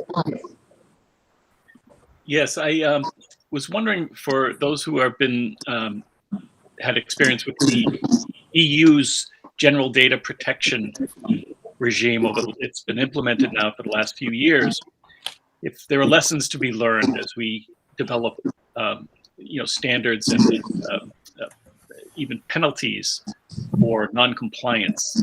I think we've seen that the risks of non-compliance and actors who won't even refuse to participate in these regimes, like China, with is very the risk is high, and there's some problems. So I was wondering if those who are familiar with the experience over the last few years for this general data protection regulation, which is designed to address sort of the first piece of this, which is protecting privacy and consumers' data from abuses. If we have anything that we've learned from that experience that we can use for our purposes in the future. I can answer a little bit to this question. So, Jim, I was the lead director in the commission to bring in the data protection regulation, and I still follow it. The reality is that inside Europe, we are able to enforce this regulation also against big actors who come from outside Europe and provide services inside Europe. Of course, nothing is perfect in enforcement ever in no area of law, whether taxation or, intellectual property rights, and of course also not in data protection. But grosso modo, we have already seen some decisions, many decisions actually, of enforcement, also of fines, both against big corporations inside Europe and outside Europe. And so this works pretty well. And there is, of course, a Brussels effect doctrine, the book by Anne Bradford from Columbia University, which says that, if Brussels makes rules, then the whole world follows. That's, of course, only partially true. It is true related to companies like Microsoft, who promise all their clients worldwide GDPR level protection.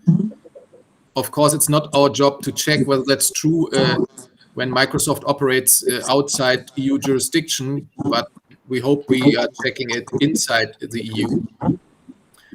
And I would say, relating to China, that the Chinese businesses and also the government, they become increasingly aware that it's very difficult to sell, let's say, dictatorial practices on data and systems which are built on such practices into the West. So they're trying to at least pretend that for the services which they offer in Europe, like Alibaba and TikTok and so on, they comply with our law. Of course, inside China, that's a completely different ball game. So what I would say is that, yes, the European Union can lead in rulemaking and it tries to fulfill the promise, but it's for its own citizens. For the rest of the world, we need either domestic law or international agreements to move in the same direction, let's say, on a broad scope, exception made for the few companies for whom it is also economically, because of their business model, more interesting to say, okay, if we anyway have to follow EU rules, we might as well follow them wherever we sell our products and services. Like I mentioned, Microsoft is doing it, but that's unfortunately not the case for many companies. Yeah, thank you. I can jump in here a little bit too. I got to know Paul when he was working on the GDPR, and I was the principal point of contact for the U.S. government in dealing with the EU on a variety of issues on privacy and data flow, including on the GDPR. And then subsequently, after I left the government, was in law practice for a while and advised clients on the implementation of GDPR. And I think one extremely important impact that GDPR had, and because of the Russell's effect that Paul mentioned as a global impact, was to force much better data governance. That really everybody had to get their houses in order in terms of understanding what data they were collecting, why they were collecting it, what they were doing with it, and putting in place systems to manage that. And I think for privacy, for data security, for AI management, data governance is a huge issue, and we're seeing the recognition of that in a lot of the forums of discussion on AI. I think a downside of GDPR is it's very much a one-size-fits-all approach. So I think that process of data mapping, of putting in place back-end systems to manage was doable for the firm I was at. We had a number of companies, particularly, and again, financial services, American-based multinationals that adopted GDPR as their global standard because it was easier to have a single global compliance approach. But for smaller entities, that's a difficult thing, and I think I see that lesson being absorbed to some extent in the EU's proposed AI regulation, in the sense that it doesn't attempt to regulate AI across the board, but to focus particularly on high-risk applications or sectors. It's still some of the one-size-fits-all approach, in the sense that the obligations for high risk are sort of binary. If you're in for a penny, you're in for a pound, regardless of the levels of risk. But I think it's a far more tailored approach than GDPR. So what I've certainly advocated for legislation on privacy in the US, which has been a focus of mine, is that it be very scalable according to the level of risk, according to the size of the enterprise. Thank you.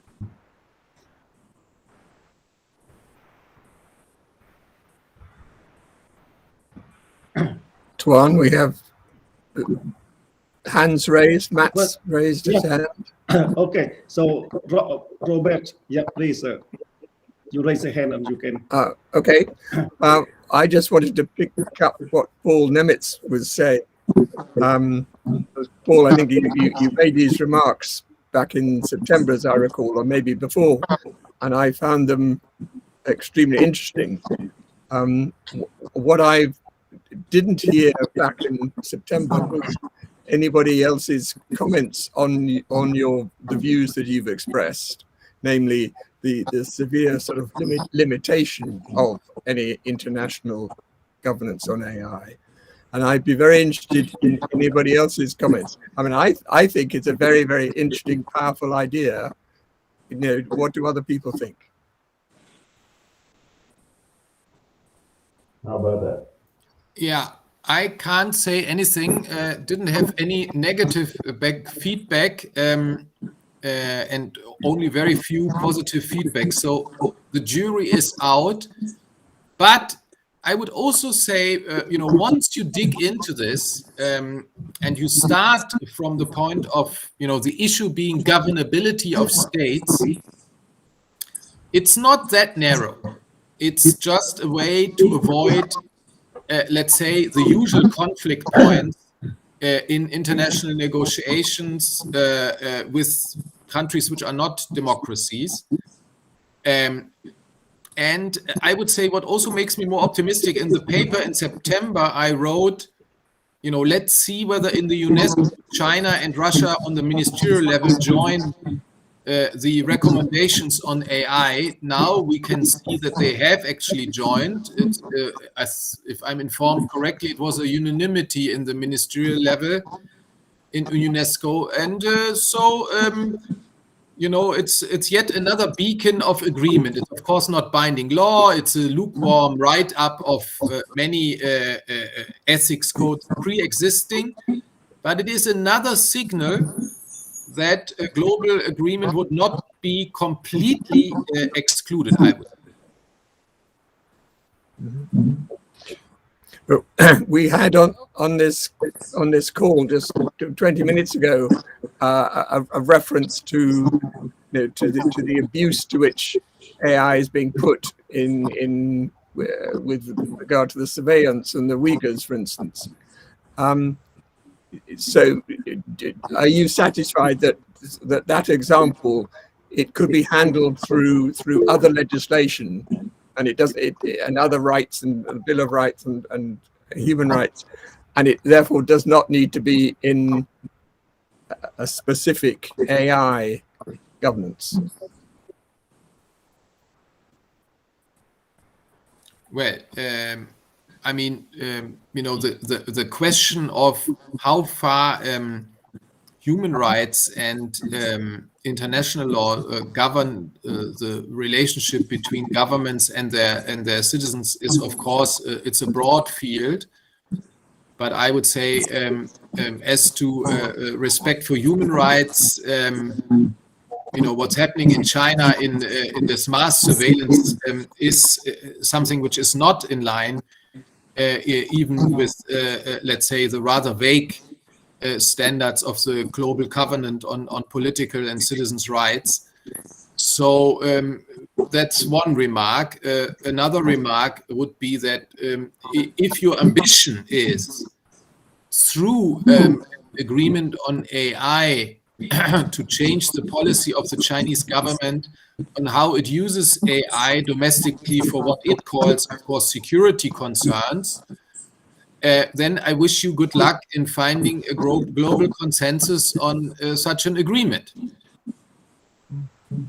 I would think we should focus on our interests on governability and making sure that this technology doesn't, you know, one day take over in the form of a general artificial intelligence, as Stuart Russell describes it, you know, the command from mankind, and some, let's say, related inherent problems of the technology, rather than trying to better the world in all respects. You know, I think that would just be overcharging the boat. Yeah. It's a very strong argument.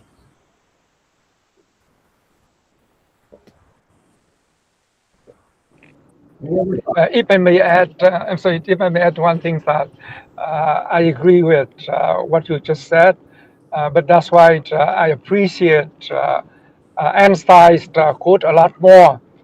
Imagination, right? Our knowledge now, we know that it's very difficult to deal with countries like China, like Russia. And I think some of us may feel that it's impossible to change them. Some of us felt 30 years ago that it was impossible, that the Soviet Union would collapse, and we had a lot of hope and dream. However, I think if we imagine that we could do somehow something to make sure, or to promote AI to serve humanity, and I think if we can think outside of our existing knowledge, outside of the box, maybe there's some hope. I guess it may be wishful thinking, but my point is that we shoot for the moon, we shoot for the star, and instead of saying that we cannot go to the moon, we cannot go to Mars. But could you go to the moon? Could you go to Mars via the moon? Should you go for what you can get to start with? Yes, I agree. But we still have to aim higher. We have to work with what we have. But my point is, if we don't aim for higher, if we only accept what we have, and then we cannot never go to the moon.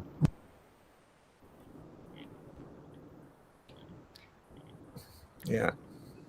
Exciting. And Tom Patterson, please. Oh, I can join a little bit. I mean, I think you pose a really interesting question, Paul, and I think there's a choice here to be made, right? So, one can start with the lowest common denominator. That's one possibility. The other possibility is to start at a higher level and then have that be a model for the behavior of nations. Now, you're going to have some that don't comply, but the question is, over time, which of those two approaches is more likely to get you there? If you think, for example, about the treaties on chemical and biological weapons, not all countries signed on to those treaties.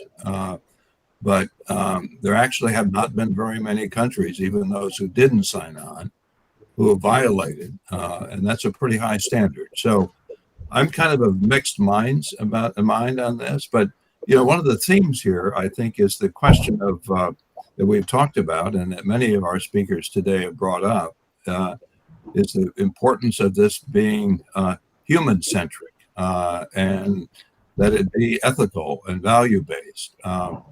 And when I think about that, I have trouble avoiding basic questions of democratic values and human rights. And it may well be that many countries of the world aren't there. But that is not, to me, a reason for not having that as a standard that we should aspire to.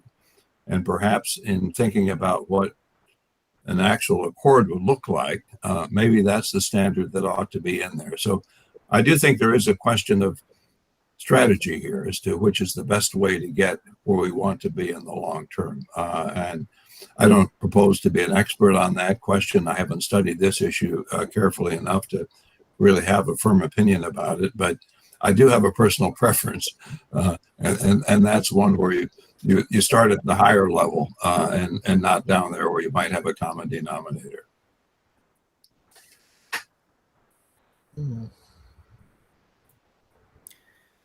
If I may just inject one sentence here.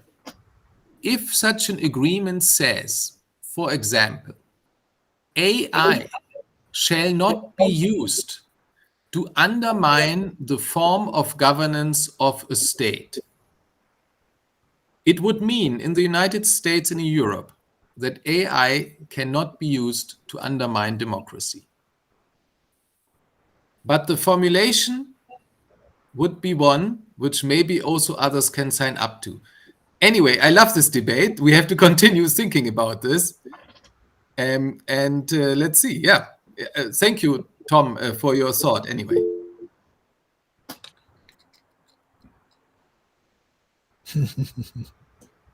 Any other thoughts on this? Tom? As a thoughtful thinker, what do you think as we wrap this up? Well, I think, we might want to end, Mike, with just highlighting some of what seem to me the common themes that cut across many of our speakers. And I think we can identify some of those, and some of them are pretty important in terms of thinking about working toward an international accord on AI. One theme that came up, and Paul here, I'm going to do this at the general level so we don't get down into the weeds about kind of how far we go in one direction or the other, but the importance of cooperation here. And that's cooperation not only in thinking about what that accord ought to look like, but cooperation in terms of getting there. And I think that was an important point, Cam, that you made at the beginning, that this is going to take a collective effort, cooperation, if we're going to get some progress on this front. Another thing that to me was a common theme was the human-centric part of this. Several speakers talked about this, that we really need to think about empowering and protecting individuals in the development of AI, and particularly that we don't leave people out, that we don't proceed in a discriminatory way. And that includes within countries, certain groups, but also it means that when you look across the world, we don't forget about places like Africa and Latin America and the like. I heard a lot about the importance of standards, and there are lots of reasons why, having standards is important, not simply for the clarity, but also to avoid the fragmentation that results when you don't have those standards. And then accountability. And we've talked, I think, a good bit about the importance of accountability. And then, Robert, you talked importantly, for instance, about governance systems. How do you have accountability if you don't have kind of systems of governance that deal with those issues? So I saw those as some things where there seemed to be general agreement and starting points, therefore, in kind of moving ahead on this AI Accord idea.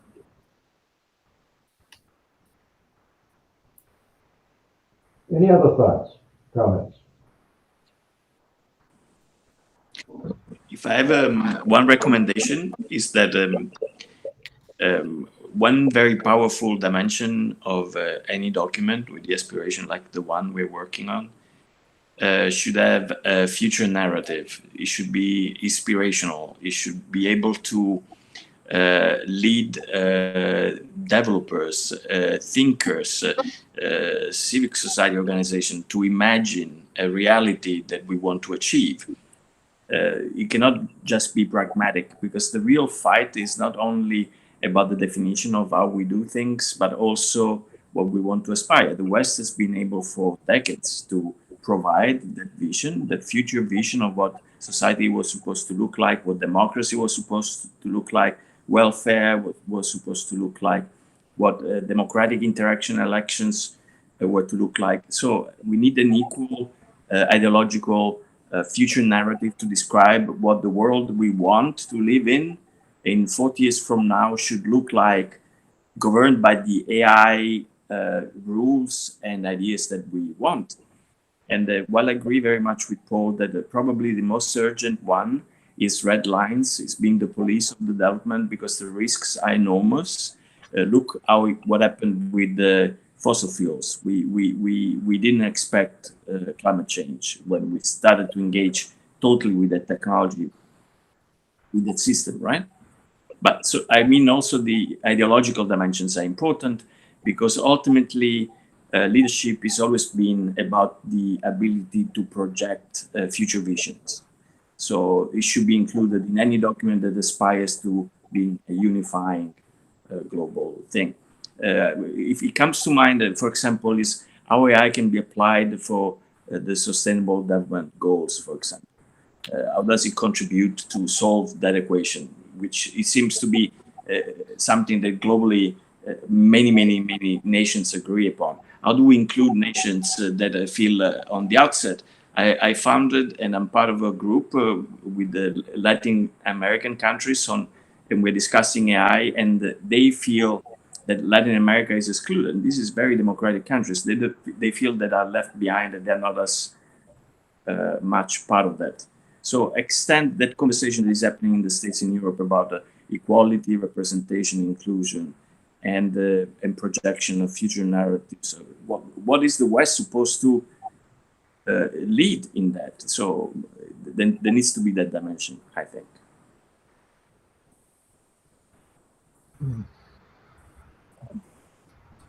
Any other comments before we wrap up? Could I simply reinforce Francesco's point, Mike? If you think about previous social contracts, one thing that gave them power was the narrative that accompanied them. With John Locke and individual rights, and Rousseau and the right of individuals to participate in their governing. I do think that one thing is pretty weak in the thinking and writing about AI and the threat of digital and the promise of digital. is we don't really have a good story to tell that can kind of bring the public more broadly into this and bring the weight of public opinion to bear on trying to do good things in this space. Good point. Well, on that note, and without reminding you that even here in the United States, we have people that don't seem to believe in democracy. One of whom used to be president of the United States. I think this has been a very interesting morning. I hope you have too. We've had some wonderful contributors.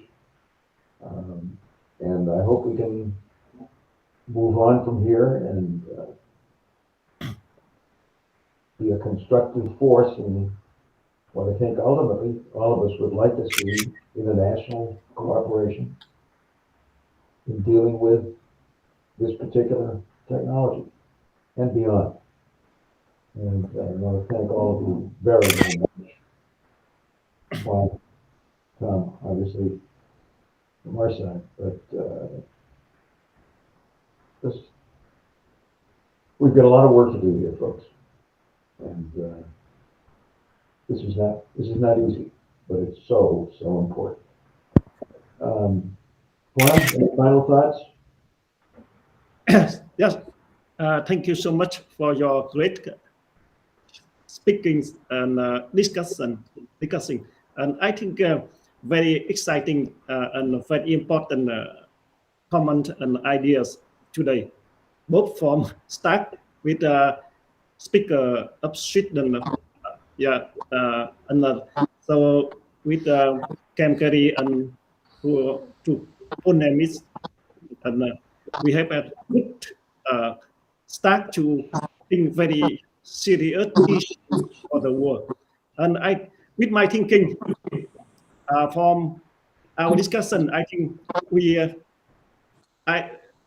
respect comment from Ponemis, and also I like very much ideas from Namfa. We should think out of the box, and of course we careful and think practical and pragmatic, and also, but we should have a little bit higher goals to try to do. That is my experience so far from Nha Trang to Hanoi and to Boston. We try to always do higher, and of course not so much higher, but a little bit higher for our can do. So I think now we should focus on also discussion continue after this event. We think about action, how to do and deal with government, and we do with democratic government first, and then we expand to dialogue with some non-democratic government. For example, Vietnam is a very good example. Vietnam can accept new things and also can very constructive ideas and support for this strategy. I think that we try to do more and discuss after this event. But anyway, I think that amazing discussion, amazing speakers for very, very important issue. And also, we should do different. Boston Global Forum, we don't do the same with the many conferences already. OECD, UNESCO, and many forums talk very much and discuss very much, and ideas, concept very much, but action. Governor Michael Dukakis always inspire me. We should practice and action.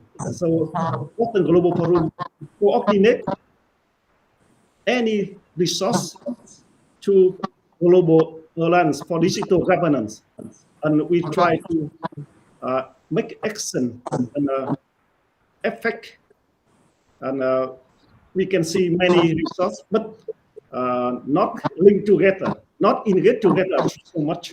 So we do that. That Boston Global Forum job. We link together, and we have great leaders join with us as here in Boston, yet Mike, Cam, and many other leaders in the US. And we have in Europe leaders from Club de Madrid, is our very good partners for long time, 5-year partnership. So we can do very, very much. We have Japan. Yeah, Japan government asked today, Prime Minister Shinzo Abe spent 10 minutes with us, and many other leaders of Japan also very deeply involved and contribute for Boston Global Forum. And Australia, UK, we have many leaders join. So I think Boston Global Forum have very special place, special position to engage from leaders, government, to companies, and organizations, think tanks, and influence. That is our mission, and I think under leadership of Governor Marco Dukakis and our colleagues in Boston Global Forum, we will try our best to contribute for the world. Yes, and of course, the city is be open and get humble and humble to listen, learn from every thinkers and people. That's my comment, Governor. Okay, thank you, Tuan. Tom, thank you. Thank all of you. Thank you for having me. Thank you. And we will be in touch. Okay, thank you. Okay. Thank you so much. Yeah, thank you. Continue. I will continue engage and connect with you soon. Yeah, thanks. Thank you. Bye. Merry Christmas. All name is Happy New Year and Merry Christmas. Thank Francisco. Yeah, wonderful speech and thank you. Talk. So we'll be in touch, Tuan. Yes. Soon I will immediately after we follow after event, very important event. We follow with our discussion today. Yeah. Thank you, Thomas. Thank you, everybody. Yeah, this is wonderful. Thank you for having me. Yeah. Thank Tom, my dear friend, my very dear friend Tom. Thank you. See you soon. Maybe tonight or tomorrow, dear friend. Yes. Thank Thắng. Yeah. Thank Cam. Very much. And Jim, my dear friend. Oh, great. Thank you. See you soon.